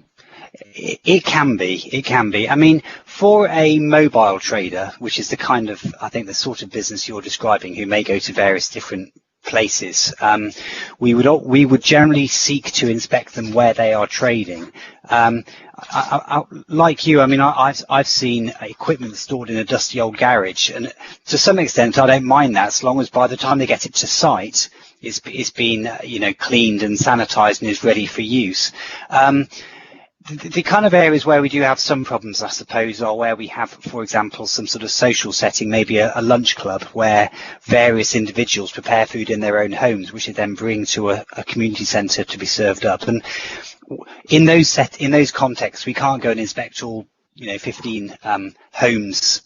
What we do is we work with the person responsible for the business by giving them advice to disseminate down, and obviously making sure that the people who are doing the cooking and so on have got proper training. But you are right, we can't always go all as far back as we might like to, I guess. Okay, thank you. And I just do have one more quick question. So when we go to village fetes, etc., and you get the little old ladies, making their cakes and jams and things like that, are they covered in any way?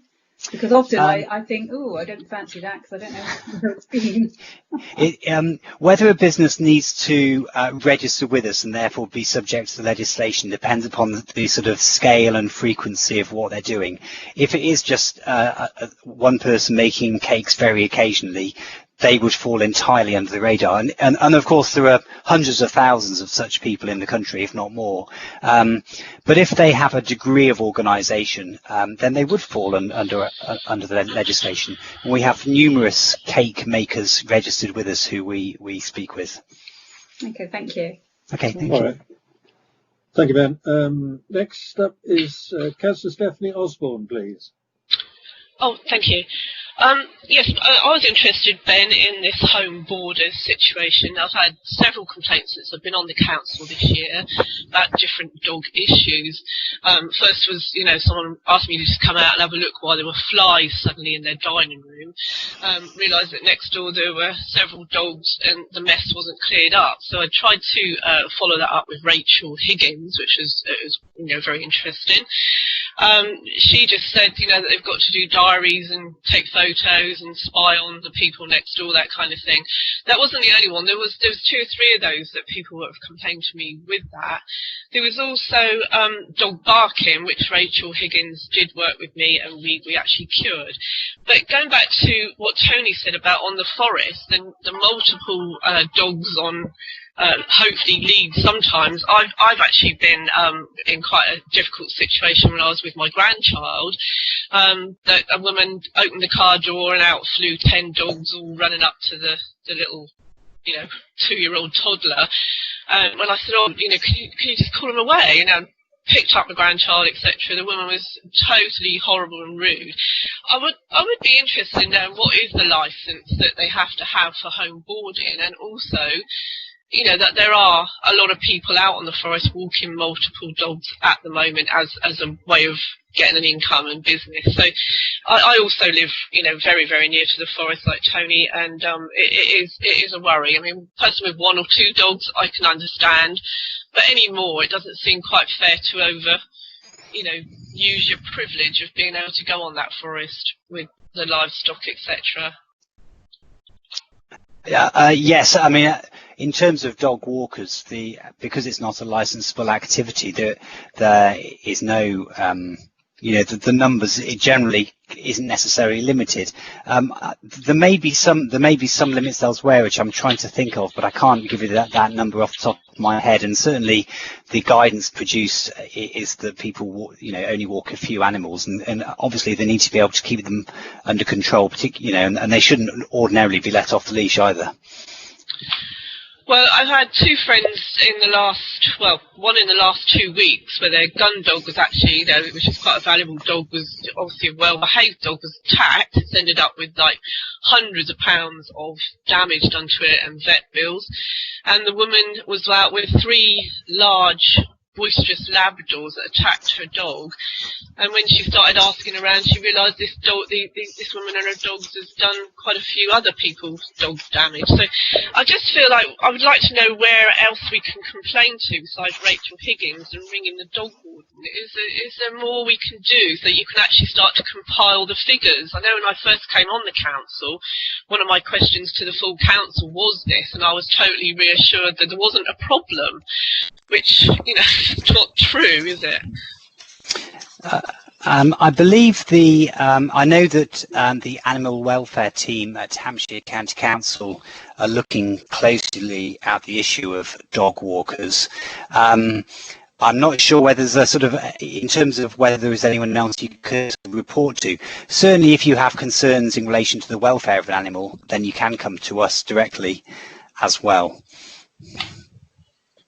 Okay, it's more to do with damage, and people out there that are not actually stopping to, admit that their dog's out of control, and then that dog being taken out of circulation of going back out there and doing it yet again to someone else, which is obviously what's happened in the last month. I mean, that may be a criminal matter, possibly, Councillor Osborne. Yeah. Okay, good.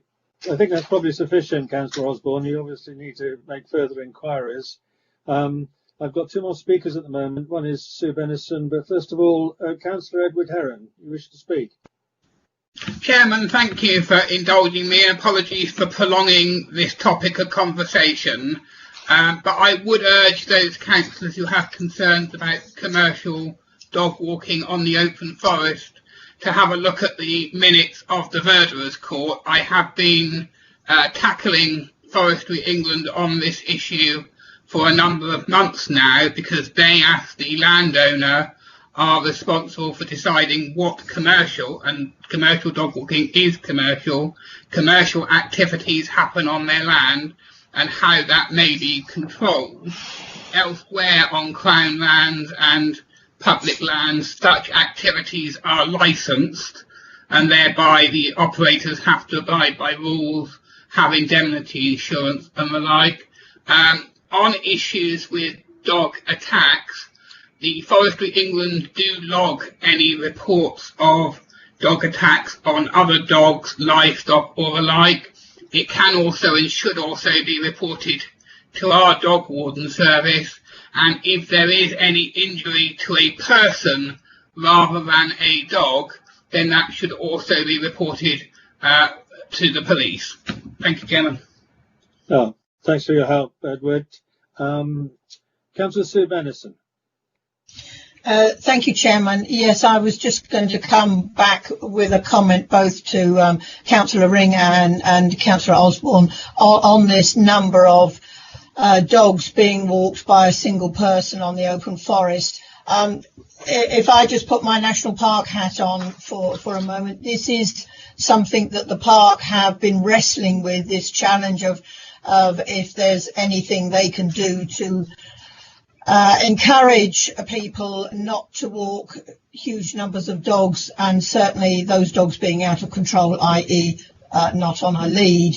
I think they have issued informative leaflets to such people. I mean, we do see sign painted vehicles now advertising dog walking facilities where the vehicle just parks on a verge, and up to a dozen or dogs, more of them come out and are out of control. So it is a growing problem, I think, with the number of people who have dogs in their homes but also do a full-time job and therefore can't walk the dogs themselves, and so rely on people such as this to help keep their dogs exercised.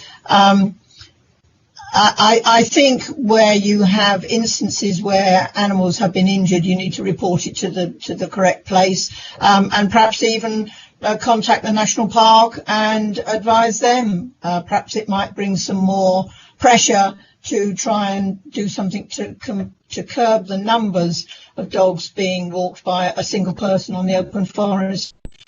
Thank you, Chairman. Right. Thank you, Councillor Anderson. I think there's enough information coming out that little more work that needs to be done for individuals and where to go. Right, and I just deal with the fact that we do have a recommendation for this report. It's on your paper, it's page 6, and the recommendation is number 5, that we review, and have done so now, the performance of the service over the past year and its problems towards the end of that year, and what's the problems are going to have in the future. And we'll note that we've reviewed it and agree with the proposed work plan for the coming year. Now, can I assume you're all in agreement unless people come back to me and say they have a different decision? Agreed. Fine. There seems to be no alternative request, so I'll assume that the committee is unanimous in its approval and agrees with the proposed works and recommendations. Thank you very much indeed. Before we go on to item 9, I'm just wondering whether Chris Noble is back online. I am, Chairman. Yeah, apologies for that. My connection had dropped out once or twice in the first hour, and I was desperately hoping it wouldn't then drop out at the key moment when I started to speak, and of course it did, so I apologise for that. I've switched my connection. I'm onto a different connection now, which has been stable since I re-entered the meeting, so I'm hopeful that it won't happen again, so apologies for that. Good, okay. Okay, Before we enter into your report, Chris, something else occurred a bit earlier on. Colin Reid, have you got a columns column which showed a question from Councillor Fran Carpenter? I have, Chairman. Right. Could you make a note of that and respond on behalf of us? Certainly, Chairman. I think it's best if I take this out of the meeting, and I will respond to Councillor Carpenter directly. Exactly what I was going to recommend. Thank you very much indeed, Colin, and I hope Councillor Carpenter is happy with that arrangement. Right, coming back, Chris, please, you're on board now, so before you go flashing off again by some means or other, could you deliver your report, please? Yes, certainly. Thank you. Okay, so I'm hopeful that you will be able to see my screen now. If that could be confirmed. Success. Yes, we see it. Yes. Much better than last time. Okay. Thanks, everybody. Good afternoon. So I'm going to update a little bit for the panel on the work of the Waste Strategy Working Group. I've got 2 parts to the presentation, a brief introduction and a quick recap on the most recent work of the working group.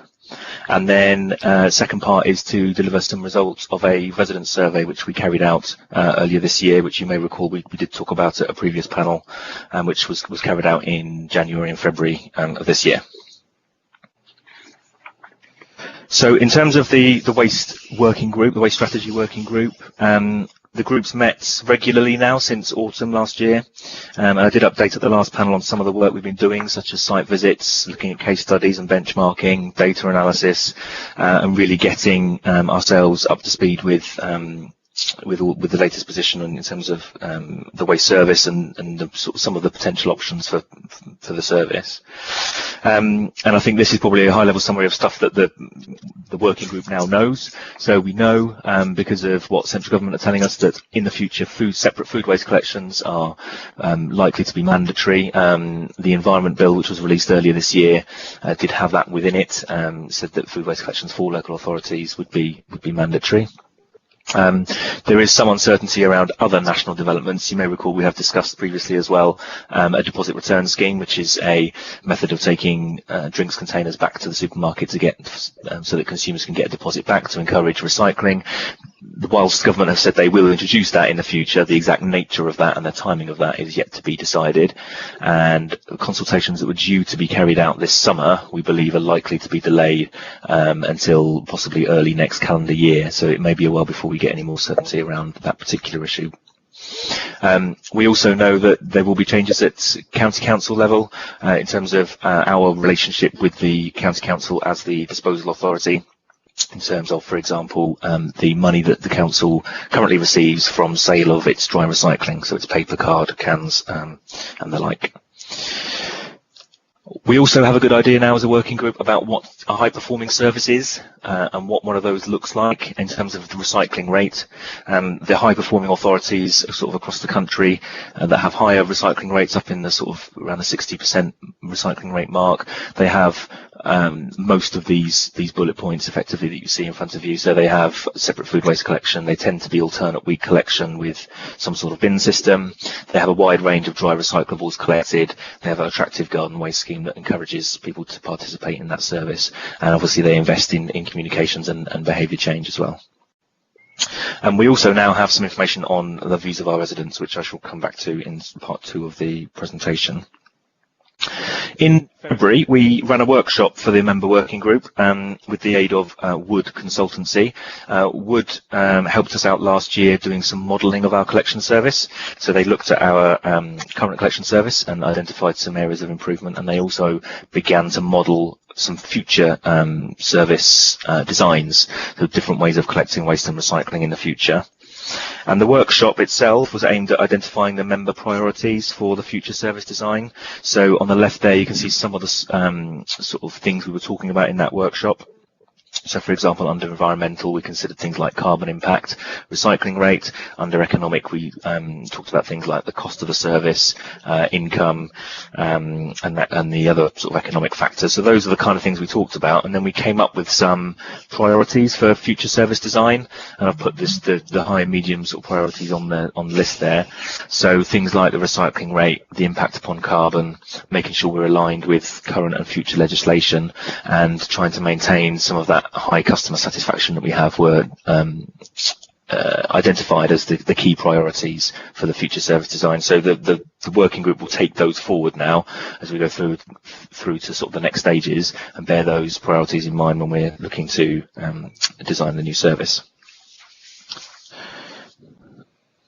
As part of the work of the working group, the group designed a survey for residents, which is to get some customer feedback to inform the work of the group. We've now got some results of that, which we would like to share with you. So just a little bit of context. We appointed a organisation called MEL Research, who are a leading environmental research consultancy to do the work for us. And then we wanted them to try and understand our residents' views in terms of current services, their motivation and their satisfaction levels with services.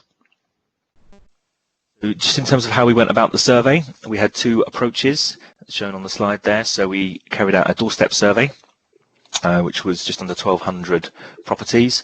So properties were randomly selected, but given a good distribution across the district and across socio-demographic groups. That was some workers who went out and literally knocked on doors and tried to engage with members of the public and get their views on the waste and recycling service. And we, alongside that, also ran an online survey. So we wanted to give everybody the opportunity to comment, not just those who had the knock on the door. So we put the survey online as well. And we had over 2,500 responses to that online survey. All I would say about the two surveys is, when we start to look at some of the results, is they have delivered some different results with regard to some of the questions, and that's just due to the way in which the service was, the survey was delivered on the doorstep compared to how it was delivered online. So, for example, where people were asked what other recyclable materials would you like to be able to recycle, on the doorstep it was up to the respondent to sort of come up with those materials, whereas the online survey, people had boxes to tick, so they could select exactly which materials they would like to see collected in the future. And you can see that manifest itself through in some of the results, which I'll come back to later.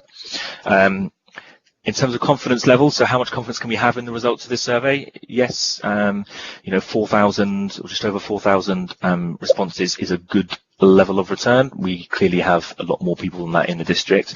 So the consultant does apply sort of a confidence level. So you can see there at the bottom bullet point, a plus or minus 1.6% and 95% confidence. So what that means is, as an example, if we had 50% of residents in the survey who agreed with a certain aspect or a certain question they were being asked, 50% said yes, for example, then in reality, that 50% figure could lie within the range of 48.4 to 51.6%, and that these results would be seen 95 times out of 100 if you run the survey again and again and again. So it gives a good level of confidence is the bottom line, and the consultant we used obviously deal with this sort of survey a lot, and they were very happy with the confidence the confidence levels that they got within the data. So the survey gathered the opinions of residents. It also looked at the sort of the metrics of the people who were responding. So this slide looks to identify any differences between the responses we had, or the sort of people we had responding to the survey, with how those people are reflected in the population as a whole. So the easiest example of that is in the top left of the graphic there, if you can see. So in terms of the respondents to our survey, 37% were men, 63% were women. Clearly those proportions aren't quite reflected across the population as a whole. But what the consultant does there is they weight the data to make it reflective of the population as a whole. So when we're looking at the results as we go through, it's been weighted so that those differences are taken into account. So this is some examples of some of the questions we asked around recycling behaviours. So we asked what services people use, how often they use them, how much waste they put out, how often they engage with certain services. So some of the results of that, this graphic is showing how often people participate in some of these key services. So the clear sack for mixed recycling, for example, we had overall 99% people saying they participate in that service. Just to explain what the two lines below that are, the F2F is the face-to-face survey result, and then obviously the online is the online survey result. So you can see any differences in the way people responded to those questions depending on how they were asked. A slight word of caution, I guess, is that claimed participation rates are often sort of higher than they are in reality. I think that's shown to be true in other areas and in other surveys. People are keen to show that they participate in certain recycling services, so we need to bear that in mind when looking at the results. Most households present 1 or 2 sacks per week, so 80 to 90% of households present that quantity of sacks, and there was a strong relationship between the younger age groups, larger household sizes, and households with children. Those households tended to produce more waste, which is fairly self-explanatory, really. They do tend to put out a larger quantity of waste per week. Recycling banks, so these are our recycling containers within supermarket car parks, for example. We wanted to get an idea of usage of those. The result of that is that actually residents rarely use these sites. 93% told us they either never used or used them less than once a month in terms of the mixed recycling banks, and a similar figure, 88% of people said that they never used or used less than once a month the glass recycling banks. We wanted to ask this question because we do get a lot of material through those banks, some of which at least we suspect is coming from trade sources, which actually isn't correct. That's not what traders should be doing with their waste. They should be setting up a separate trade waste agreement. So this was part of informing our understanding of usage of those sites, to understand actually in terms of our residents, who are the intended users of those, how many are actually using them. Motivators to recycle more. So this is getting under the skin a little bit about what we would encourage people to participate more, recycle more materials. So residents were asked if there was anything that would encourage them to recycle more than they already do. And both with the face-to-face and the online surveys, the top results there were they wanted to see a wider range of materials collected, and they wanted to have a different recycling container. And we can delve into both of those a little bit more. So what those people who said they wanted to be able to recycle more materials, we then asked a supplementary question to ask them, well, what materials are those? It won't come as a surprise that a wider range of plastics was the top answer. So we only do plastic bottles here in the New Forest at the moment, and people wanted to be able to recycle more plastic pots, tubs and trays, for example. Also foil, drinks cartons and batteries were popular answers from the survey. Those people who said they wanted, or people who said that a different container would help them to recycle more, we then asked them, well, what sort of container would that be? So not everybody was asked this. It was only those people who sort of expressed that initial view. And as you can see there, most people said that they would prefer to have a bin rather than a bag for recycling, and that might help them participate further in the recycling service. Given what I said about food waste collection coming in at some point in the future from a sort of national legislation point of view, we did ask residents if they would use such a service if it was introduced, and almost 3/4 said yes or maybe to that in terms of participating in that service. Those who said that they wouldn't or they didn't know, we did ask them for a bit more detail on that, and half of those people said that they didn't produce enough food waste to sort of warrant using the service. Although I would again sort of caveat that we know a significant amount of our residual waste, potentially around 40%, so our black bag waste, around 40% of that is food waste, so we know there is plenty of food waste out there. Other concerns people did raise were things like smells and pests and things like that, which are sort of concerns that are quite commonly expressed around food waste. But overall, people were keen to participate in such a service as a whole. We asked people to consider their satisfaction with certain services, which we then were able to plot onto a graph, which I'll bring up now. So on this graph here, we've got various factors, and we've got across the bottom there importance, going from low importance on the left to high importance on the right. And on the vertical axis, we've got satisfaction. So the higher up that line you are, the more satisfied you are with the service. So it was essentially important to people, and they were satisfied with the frequency of collections of their waste and the local area being kept clean after collection. They also felt it was important, but were less satisfied with the range of materials collected, and they also wanted to see reductions in the use of single-use plastic sacks. So that's just a flavour of how people felt in terms of satisfaction. It is fair to say people were satisfied with sort of the core elements of the service in terms of, you know, people put their bags out, they're collected on a regular basis, and people were satisfied with that sort of core part of the service. The consultant also asked some asked for additional comments. So this is sort of a free text box, if you like, for people to fill in any additional comments that they had, and the consultant then sort of categorised those into broad categories. So you can see there's a range of things that people commented on there. The top one being, again, people wanted to recycle more materials, which was sort of already covered. People were generally happy with the service, and then there were some thoughts around the introduction of wheel bins as well. Two different views there you'll see on the graph. So some people saying change it, some people saying don't change it, essentially, which again we sort of already know, but it was useful to see the information and the data. So I think in summary, we recognise there are some high levels of satisfaction with elements of the service, and we recognise that that needs to be considered going forward. But there's also a need for change. Residents want to be able to recycle more, and they do want us to look at things like additional containers, and that's useful information for the working group as we go forward. Of course, that's not the only impact on what we decide to do. We've got the national issues and the legislation issues and our relationship with the county council as well to consider for the working group. And finally, one last slide, just to talk about the next steps for the working group. So we've got that information now from residents. I think, like I said, the group sort of acknowledges that change will be required.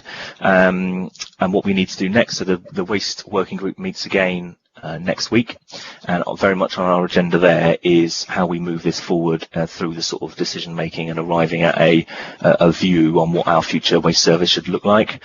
So hence there on the graph we've got things like timescales for change, how we develop a business case to show what the preferred option might be, how we then get that through a decision making process, what communication support we might need, and really taking it on to the next level. So that will, I'm not going to second guess it because that's very much the focus of the agenda for the working group next week, and obviously we'll be back to the panel in the future to update on the next steps. And I think that concludes the presentation, but happy to take any questions. All right, Chris, thank you very much indeed. Very interesting. First question I forgot is Councillor Jeff Blunden. Yes, thank you, Chris. That's excellent report. I was just wondering, as we move forward, and the sort of working arrangements have changed and probably going to change in the future. Does that have any significant impact? Because obviously trade waste, I guess, will reduce, but home generated waste might well increase somewhat. Is that likely to be something we need to consider, or is it well within the realms of normal adjustments? Yeah, I think, we have seen, I know Councillor Hall sort of outlined at the start that we have seen some changes in waste production levels at household level, particularly, increases in garden waste and glass tonnages and residual waste. Everything's sort of up because people are at home and they're therefore producing more waste. We are coping with that in terms of the operation. We have had to put some extra resource out there to help maintain the service and provide collection of that extra waste, but we have been able to maintain that.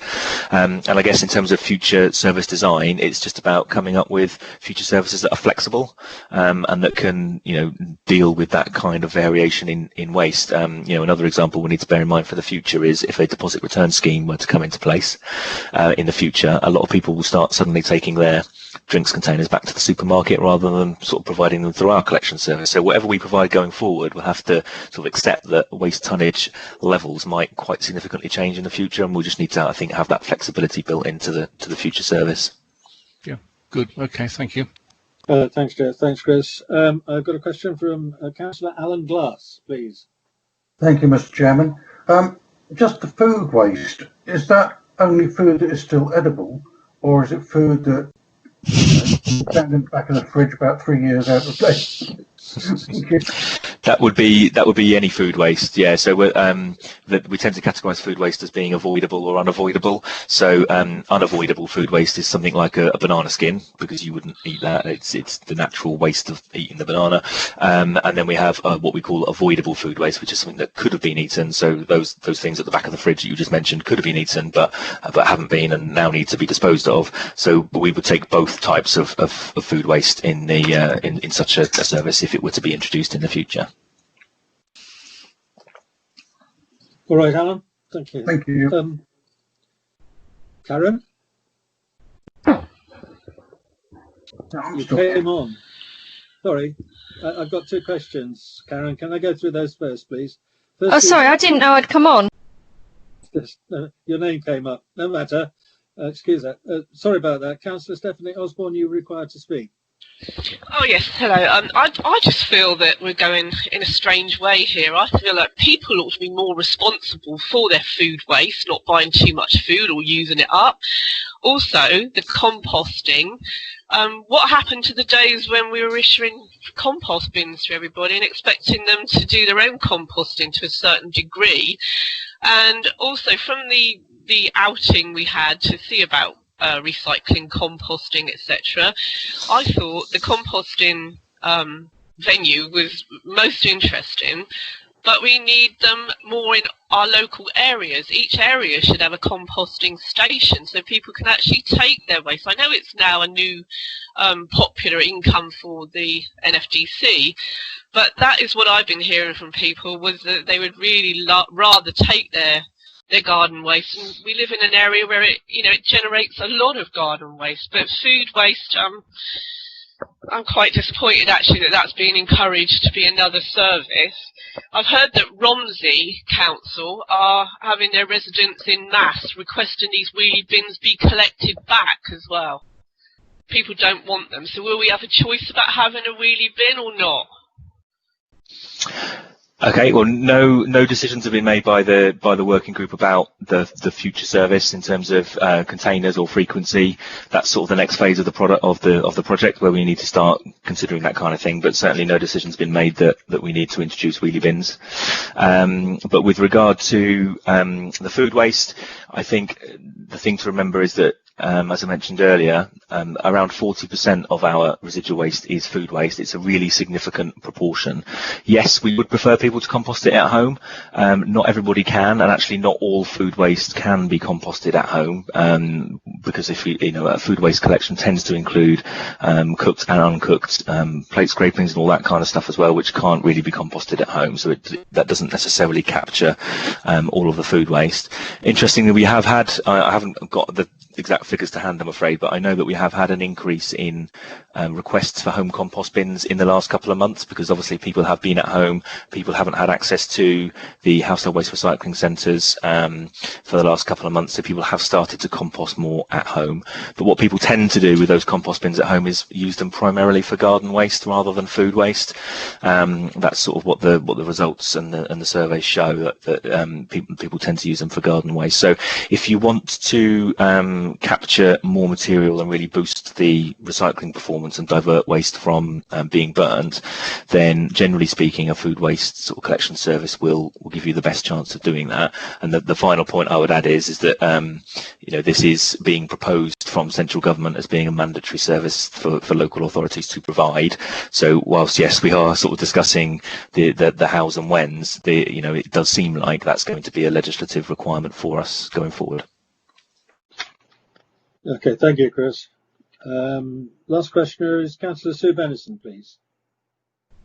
Thank you, Chairman. Good afternoon, Chris. I just wondered, I noticed earlier in your survey you'd split between urban responders and rural responders, and I just wondered whether you had a breakdown of how rural folk responded to this question of food waste as opposed to urban folk, because in rural situations most houses have larger gardens, therefore they grow vegetables and very often do compost the sort of vegetative waste of food waste. And I just wondered whether there was a difference in their responses to that question of whether they would want to participate in the food waste system or not.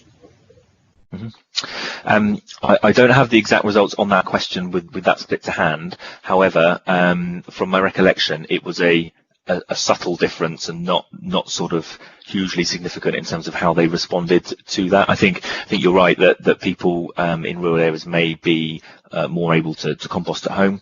Equally, they've probably got more space at their property to sort of store extra sort of containers for things like food waste, which might make them more willing to participate in it. But I can certainly look at those results and feed those, confirm that, feed that back to you.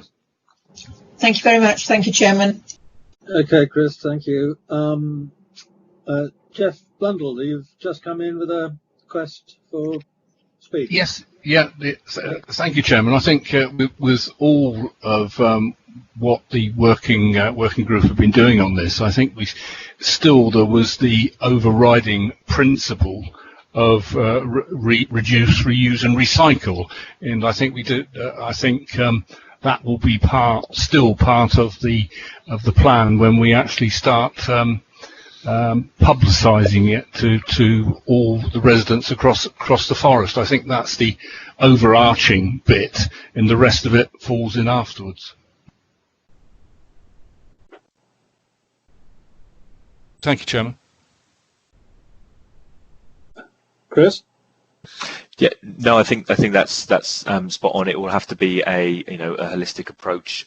We will be trying to get people to minimise waste before we get involved in collecting it. And in fact, sometimes that does happen when you introduce a food waste service in other areas. People, the council have noticed that actually once people start separating out their food waste, they see how much food they're actually wasting, which horrifies them a little bit, and they then start reducing the amount of food waste that they produce. They change their behaviour, they change their shopping habits, their cooking habits to try and reduce that food waste. So by introducing a recycling service, you sort of achieve some of your goals around waste reduction, and which should be always obviously your first priority as well.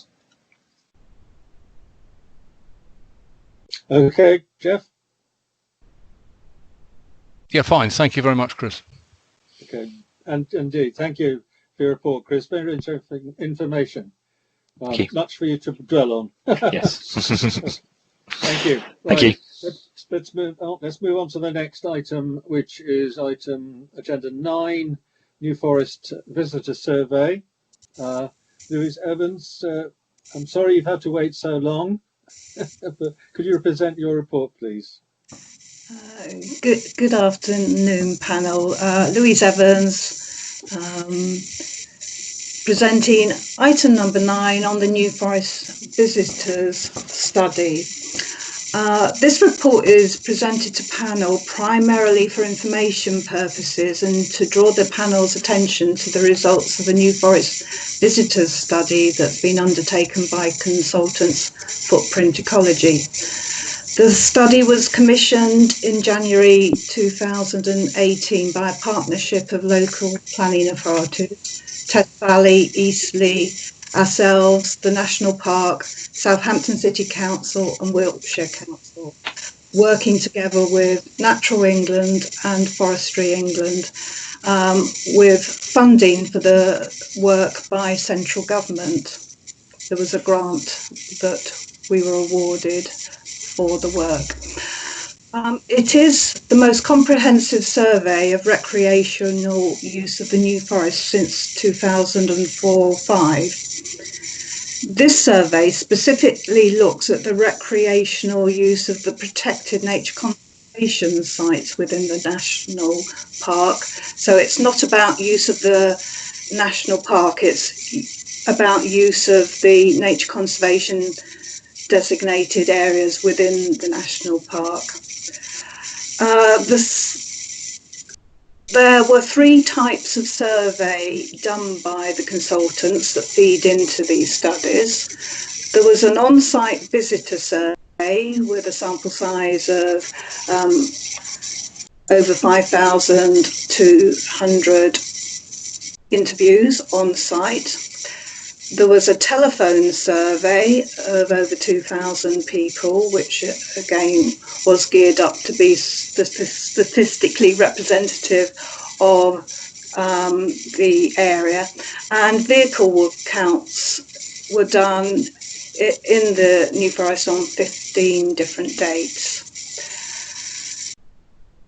The report gives an overview of how those surveys were conducted, and in the appendix I've set out for you the key findings of those 3 surveys.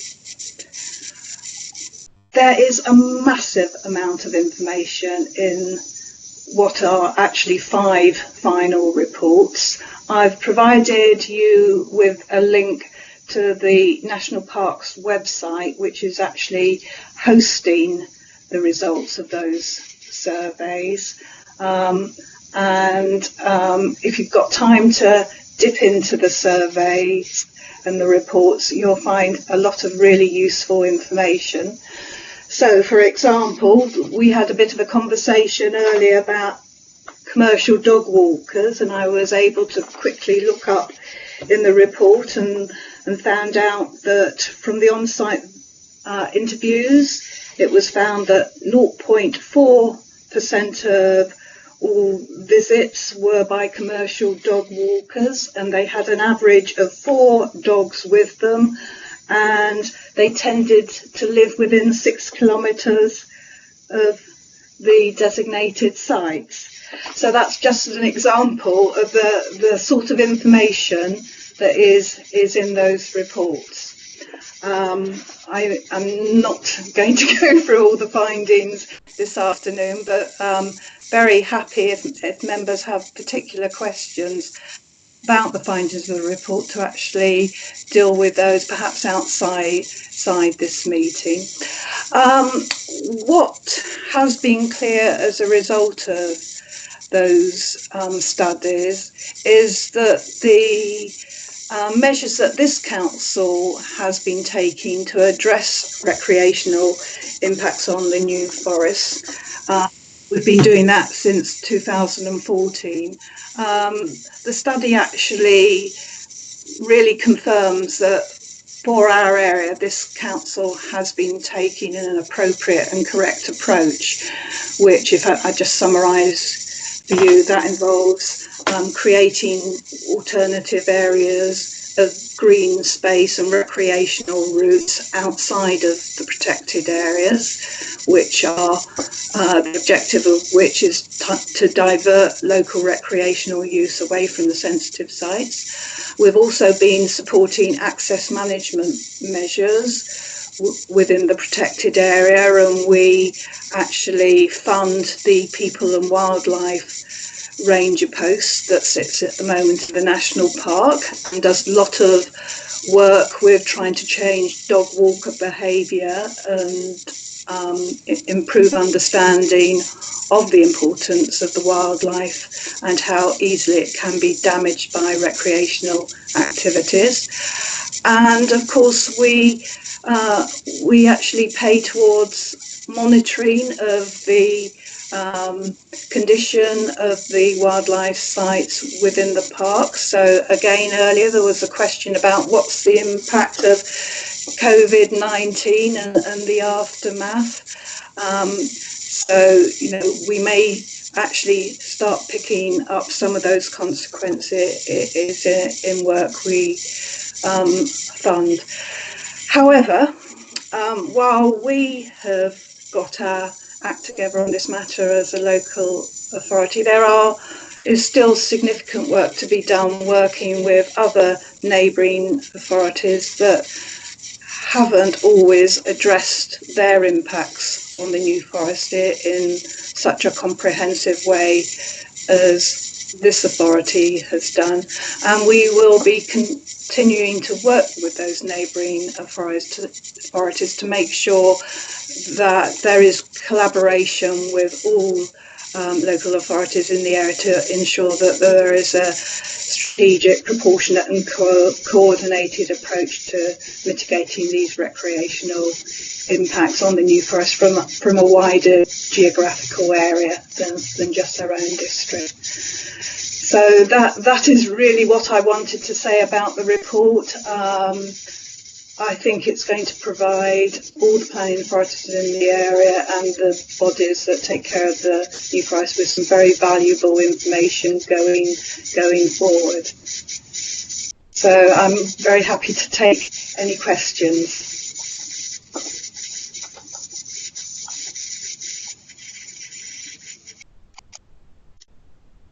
Steve, your mic is muted.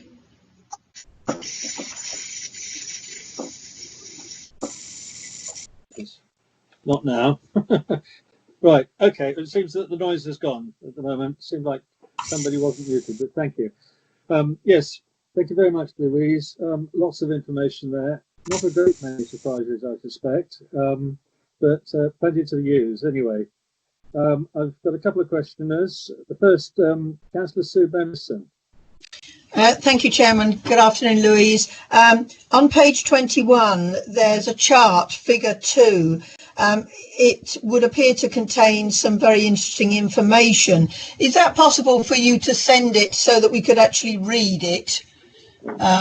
Is it possible for you to send it separately or send us a link that we could access it? Yes, apologies that it's quite small. It's actually an extract from the report. I can certainly put it in an email, or I would suggest I could actually give you an exact reference to where you could find it in the original report so that you'd be able to read it easier. Whichever is easiest for you, Louise. Okay, I'll look into it, and certainly, because I agree, it's a very useful diagram showing all the various types of impacts that visitors can have on the New Forest. Thank you, Louise. Thank you, Chairman. Thank you. Councillor Alan Glass, you requested to speak. Thank you, Mr. Chairman. Two items. One is were the statistics gathered affected at all by the shutdowns for COVID? The other question is, I see that cyclists weren't mentioned, and yet I think, so, like me, a lot of people have seen off-road cyclists herring across anything that gets in their way across the forest. They just take it over and ride over anything. So is that considered a detrimental activity?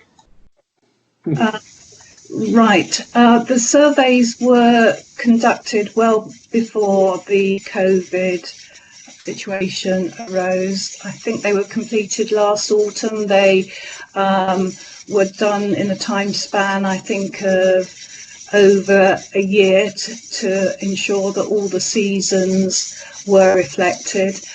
There is a lot of information in the report about cyclists and their activities and where they tend to go.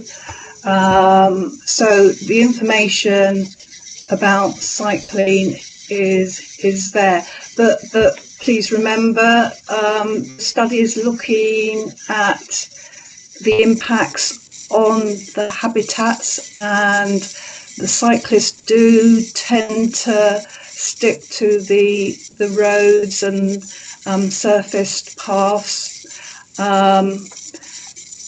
but I can't recall any particular facts that I can inform you of now, but it's certainly dealt with at length in the report.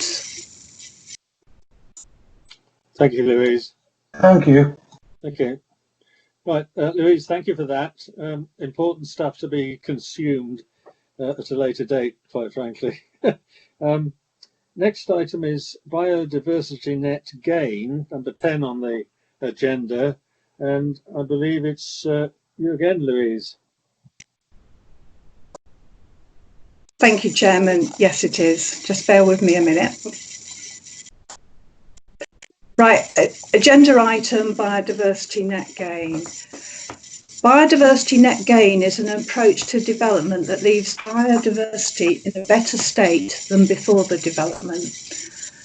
The government has made its intention to make biodiversity net gain a requirement of planning permission known for some time. I think it was one of the announcements in last year's spring statement. Biodiversity net gain as a requirement for planning permission is one of the new provisions that will be brought forward in England by the Environment Bill. However, the progress of the Environment Bill through Parliament, while continuing, has been delayed by the COVID-19 situation. A report will be going to NFDC's Cabinet on the 1st of July, recommending that this council introduce the biodiversity net gain requirement within our planning area from the 7th of July onwards, assuming that council adopts the new local plan at its meeting on the 6th of July. Our new plan contains a policy, STR1, that seeks environmental net gain, which includes biodiversity net gain, as part of all new development in the district. Officers consider it important to introduce these measures locally as soon as possible to implement our own local plan policy, and also to ensure that we do not lose the opportunities to secure these biodiversity net gains as part of the significantly higher levels of development in the district that will be enabled by our new plan. The panel is invited to make comments on this matter to Cabinet, and in particular on whether the measures set out in the recommendation are agreed with. those measures in the recommendation are very much in line with the government's published intentions in the Environment Bill, and that is that the biodiversity net gain requirement should be set at 10% above what the value of the site was prior to development, and that it should apply to all new build development except householder applications. So again, that's my verbal summary of the report. There's a lot more information set out in the report itself, and I'm happy to answer your questions on it. Thank you, Louise. Councillor Derek Tipp, you're first on the list to speak. Thank you very much, Chairman. I'm sorry you can't see me, but my camera's not working properly. That may be an advantage, I don't know. Could be. Anyway, I just wondered, 10% sounds a very sort of mathematical and precise amount, and I see that there is some sort of formula. You don't go into it in the report, but I presume it's far too technical for people like me to understand it. But I just wondered, how easy is it for developers to understand it, and how significant is this going to be? Is it going to make it more difficult for developers to achieve their plans, or is it going to be fairly easy to do? Thank you. Right. Well, the DEFRA and Natural England have been working over the last probably 2 years to come up with a way of measuring this, which everybody can agree with, and that we would advocate that all developers would use. That's called a biodiversity metric. That is all published and available for people to use online. It is published with a lot of guidance documents about how to use it. It is another thing that developers will have to consider when they submit a planning application, but people in the development industry should be well aware that this is going to be introduced, because, as I say, the government have been mentioning the introduction of this for some time now, and in fact, you know, if it wasn't for COVID-19, it would probably have been introduced nationally earlier than it will be now.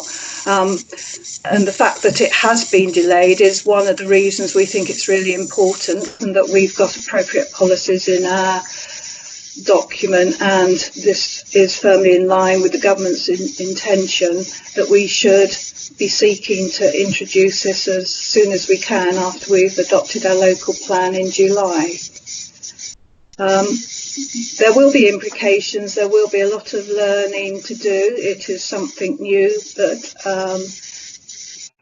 I think there's quite strong support nationally with the objectives of this, and as I say, it's been a key part of central government policy for quite some time now. Thank you, Louise. I've got Andrew Gossage wants to speak. Chairman, thank you very much indeed, Louise. Thank you for that. I'm just wondering whether there is an unintended useful opportunity that arises from introducing the biodiversity net gain. And that is something that came to my attention as a result of being asked to help with a tree that had fallen down very close to a private property in Lymington. It turned out that that tree actually sat on a patch of land that was no longer being looked after. And that patch of land arose because the property developer buys a site to develop, then builds the houses on it, puts that inside a plot, which is then sold. What that actually happens is the plots don't always match up with one another, and you end up with little green strips or little bits of strip and green sitting around the property that the private property owner doesn't want to be involved with because it's not on their land. and that the developer takes no longer any interest in it because effectively they've finished with that plot, development plot. And as a result, these are bits of green that are just left to do whatever they do. And in this case, half an oak tree nearly fell down on someone's house. And I was very thankful for the tree officers to come along and help them sort it out. Now, if we add up all those little bits of green that are around in the district, that probably amounts to hundreds of acres at the end of the day when you look at all the developments that have gone on. And that alone would probably amount to the 10% that people are looking for in each of the development areas. Just a thought. But someone needs to look after these because not only are they a very green opportunity, but they are also not neglected at the moment as it is. It'd be lovely to see something done about that if it happened to work. Thank you very much. Thank you, Andrew. Louise? Yes, some very good points there, and I think there's been lots of comment about how that the lockdown has made us all as a society much more aware of the nature around us and the value we give to it. And I think one of the area that's going to cause us I'm trying to avoid the word problem, but I can't think of alternative at the moment. But it's on those small sites where there's maybe not something obvious that you can do, but I hope in the report, paragraph 2.7, some of the small things that actually are very valuable to biodiversity and can be done to improve local wildlife habitats as part of housing developments.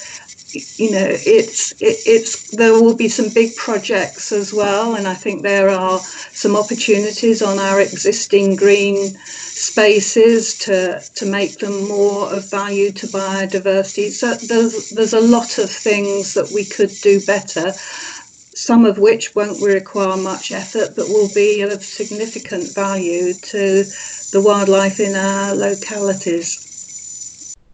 Indeed. Thank you, Louise.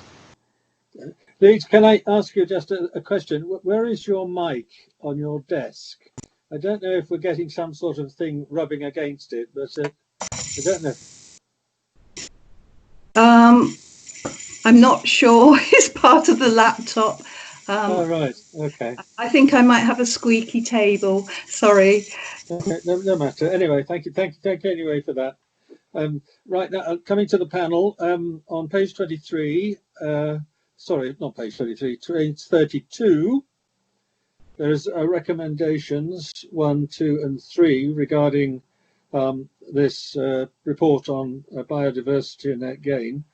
I think the best way to deal with this is to accept 1, 2, and 3 together as a single item. I will ask then for panel, if I do not hear from you to the contrary, I will assume that you are in agreement with the recommendations 11.1, 1, 2, and 3.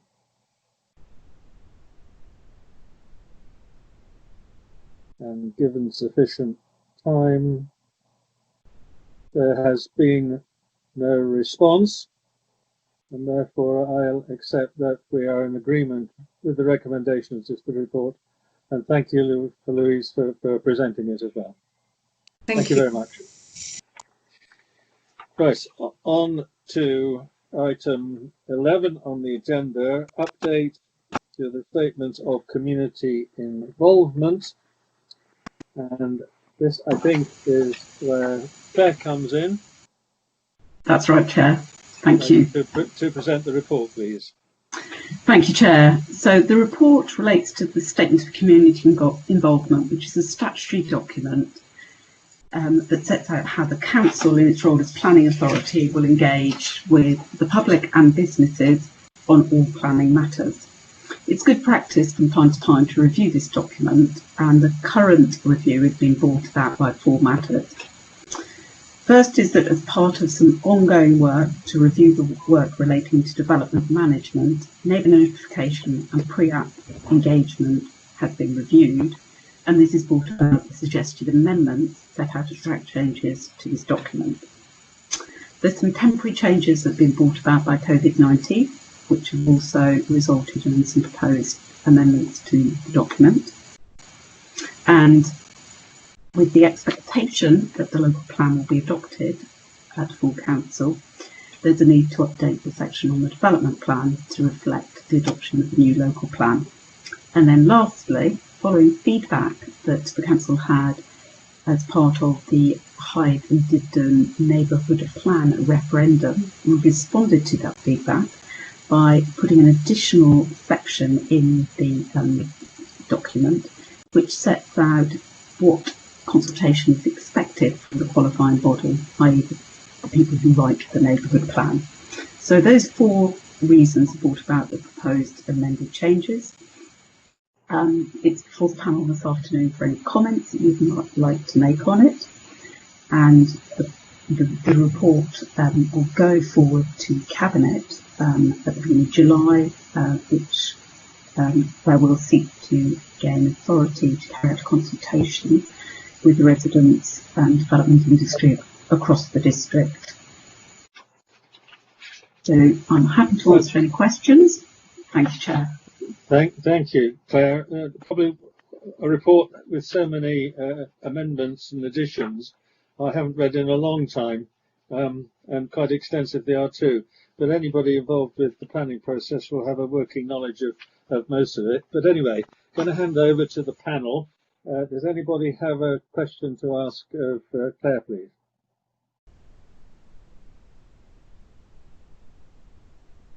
Too many amendments. They just can't cope. Go on. No. Seems that is it. They look like they're prepared to let you move forward, because on page 34 there is a recommendation panel that the panel consider the proposed amendments to the statements of the community involved. Where we considered, we find no fault in them. I take this, and Andrew Gossage says it looks a very comprehensive document. So yes, thank you, Claire. Thank we you. are in agreement with it. Thank you very much. Item 12, because you're not going to go away, Claire. No, I'm not. No, update on Waterside rail bid, please. Okay, so panel, you'll remember that when we last met, which seems a long time ago, back in March, we had quite a long debate about whether or not the council wanted to write a letter of support for the county council's bid to the Department of Transport for some funding to look at the restoration of the passenger railway line. So the county council has been successful in that funding, and the next stage will be to assess the proposal in more detail, which will involve the county, the Department of Transport and key stakeholders, which will include the district council.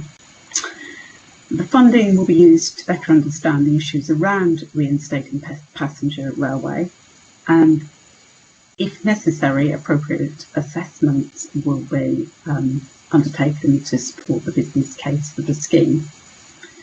This work will complement other work that's going on to develop a multimodal transport strategy for the waterside, which will consider enhanced bus services, better walking and cycling provision, and potential for the improvements to the A326. So it's important to note at this stage that the Department of Transport aren't funding reopening the railway line. They're simply funding some more feasibility work to see what would be involved for that to happen. Again, happy to answer any questions. Thank you, Chair. Thank you, Claire. At the moment, I have nobody who's bringing it forward a query of any sort. Yes, I have. Councillor Malcolm Wade, you're requested to speak. Malcolm?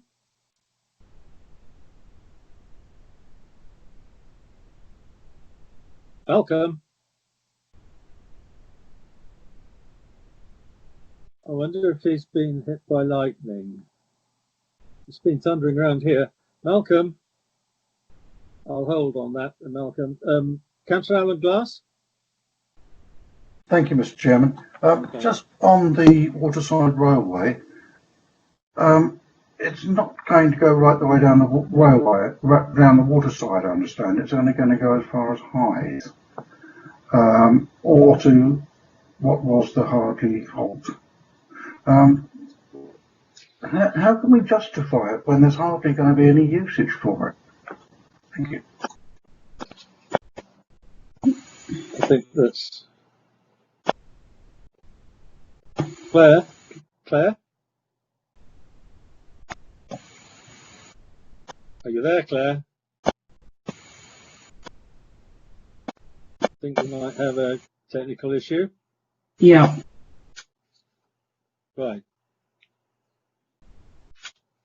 Primarily, it's a feasibility study, isn't it? That's being, shall we say, purchased now to see what is a business case for.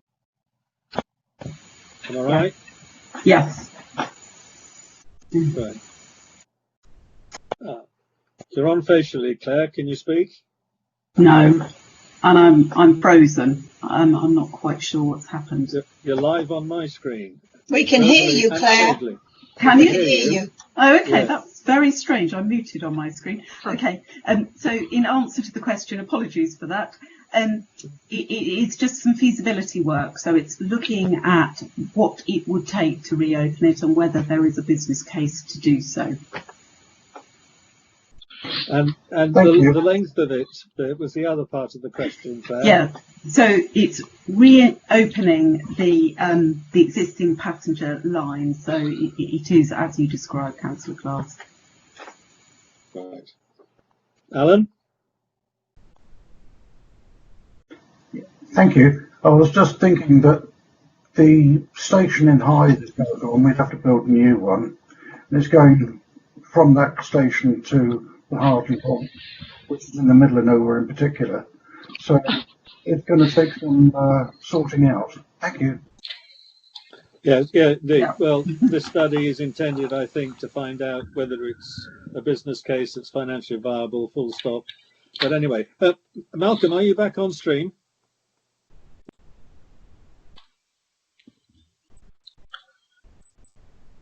Malcolm, are you back on the stream? You've come up twice. You've obviously got a problem. I'll come back to you. Councillor Stephanie Osborne, are you on board? Yes. Can you hear me? Yes, I do. You've requested to speak. Everything's breaking down, yeah. Yes, well, obviously we had a meeting about this, which I think Malcolm was hoping to speak on. I can see he's requested to speak, but I don't know what's happening with him. We had a very unanimous following from the public on this, and they were really, really keen to, get some better transport out into our way, because every other forest village has got a train and a train station and seem to use it very well. But whenever it comes to the waterside, we seem to get pushed aside and as though it's not an important issue. The A326 is absolutely overused now. There's not any capacity for it to carry many more cars, and yet we're having all these planning developments coming up there. The idea is that we incorporate cycling into the train station, and be able to park your bike and all sorts of, options that the people that we're listening to at the parish council meetings are coming up with as what they would like. So I hope we can have the feasibility study at least, and, I totally support it. I think it's a great idea. Right. Thank you, Stephanie. Malcolm, I know you can hear us and see us. You've sent right. Here's a request from Councillor Michael Wade. Is not the support of different modes of transport part of the corporate plan? Claire. Yes, so in terms of, it is part of the corporate plan and also part of the local plan and also part of the national planning policy framework that we place to and make planning decisions on. So all three strands promote us looking at multimodal transport methods, including public transport, cycling and walking, and trying to reduce the need for using the car to obviously improve our environment and protect our natural habitat. So yes, it's very much part of the corporate plan and our local plan. Good, thank you. All right, Malcolm, well, I hope you're okay with that answer. Councillor Edward Heron requests to speak. Chairman, I just wanted to touch both on Councillor Glass's comments and Councillor Wade's comments. In that this is just that, it is a feasibility study to look at what is technically possible, what demands there may be, and what the implications of that are. And I think I greatly welcome this government funding towards doing that. I think there has been much debate. I don't think there is any doubt amongst all members that if we can find a way of sustainably encouraging modal shift onto more sustainable transport routes, that is something that we want to do where it can be done cost effectively. I think the issues that have been thrown up is one, the cost of doing so, two, how much use would it be available to, and taking on board Councillor Osborne's point about park and ride, cycle to, other alternatives. And I think the other key one is that this is an active line. It is being used for freight, and it is being looked at as a key advantage for commercial and business development, its availability for freight. We do have to understand what those conflicting objectives might be. I mean, there is no benefit for moving one type of transport to another if what you then do is put large amounts of freight on the national road network, increasing the carbon footprint, which I think is why this study is so important, because it is a very complex issue. And, you know, if we are going to bid for and hopefully one day get investment in whatever it brings forward, we have to, as far as is possible, understand the implications of what we're seeking to do. So I greatly welcome this study. Good. Thank you, Edward. That's fine. I think I've got a question from Councillor Sue Bennison. A question, please. Thank you, Chairman. It's not so much a question, it's more a statement. In Marchwood, we've recently been having conversations with Solent Gateway with regard to their development plans, and they very much will be wanting to use this rail line for freight. I think this money, this grant money, will just be done to rehearse what was done by County and Network Rail some 4 or 5 years ago now, where it was clear that the business case did just not stack up.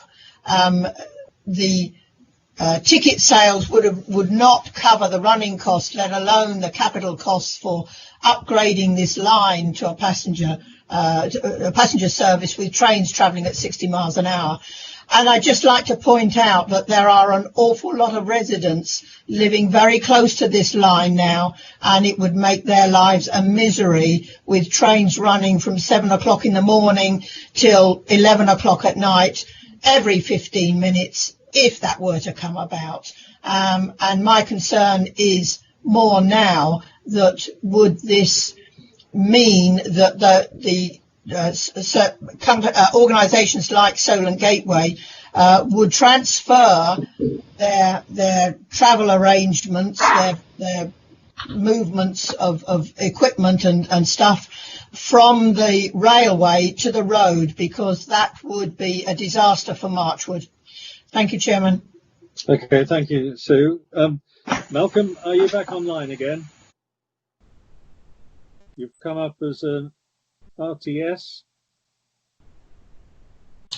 that you're not available, probably hearing us. Come back with a type question if you want to, Malcolm. Next is Councillor Hoare, please. I would reiterate what Edward has said. This is a feasibility study, and I think it's a long-awaited feasibility study. I understand about the need to use the line for freight, but I get as many people desperate to have that train running as Sue gets them against it. I think on the water side as a whole, there would be great support for that service if it could be reintroduced. And this, as I see it, is just the first stage. Okay, Alison, thank you. Jeff London, you're next to speak, please. Yeah, thank you. I was really going to reiterate, we've obviously there's going to be a lot of argument on both sides, but we've just got to initially let the feasibility study get underway. Let the work be done, and let's see what comes out of it. Agreed. Councillor Stephanie Osborne, you're telling us that Malcolm Wade's logging in again. Has he been successful, Malcolm?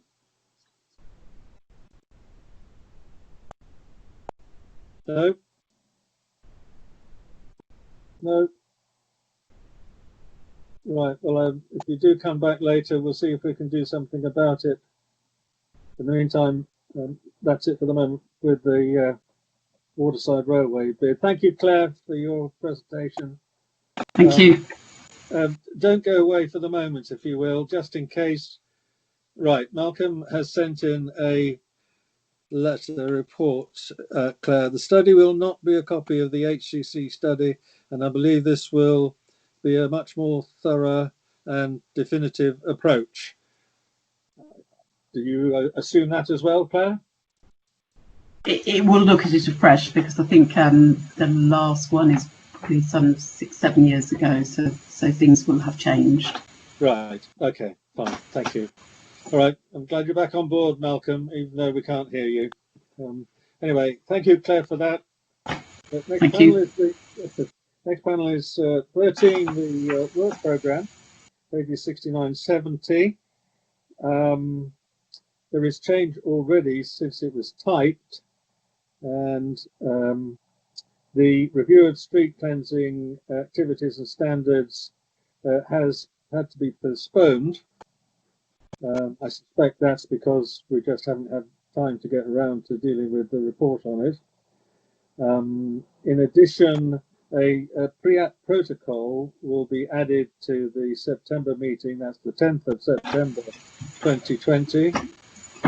And apart from waste strategy and off-street parking, the behavioural change litter initiative was going to be in this one, but is now being moved to the January 2021 report meeting. So at the moment, those are the changes. I don't know, Karen, have you anything further to say about the work programme? I don't have anything else unless any officers present have anything they wanted to add or change to it. Okay. Do we have any changes? Nobody's come through. In the meantime, if they're thinking about it and want to come through in a minute or so, Claire, I've had a response from Councillor Malcolm Wade, who says the study will not be a copy of the HCC study, and I believe blah, blah, blah. I have left and rejoined 3 times. Each time I can see and hear you all. I have upset someone here. Oh, okay. Well, not to my knowledge, but anyway, Claire, that's clearly the end of your part in it. Thank you very much indeed. Thank you. Right, so no other officers have made any changes, Karen, to your work programme in any form. So thank you for that. Item 14, any other items which I consider urgent to end this meeting. I think it's gone on for ages, and I do apologise for people keeping stuck at a single sitting position at a desk for so long. But I must say that I want to thank Karen in particular, the panel administrator, whatever your title is, I'm not sure what it is, has been an absolute great help in getting the documentation and this virtual meeting set up, and providing me certainly with an invaluable crib sheet which I hope have kept people on the safe and narrow, and we haven't strayed too far and for too long. So thank you, everybody. We'll call it quits now. Enjoy the weekend when it comes up, and thank you for all your attendance. Thank you. Thank you. Thank you, Chairman. Thank you, Karen.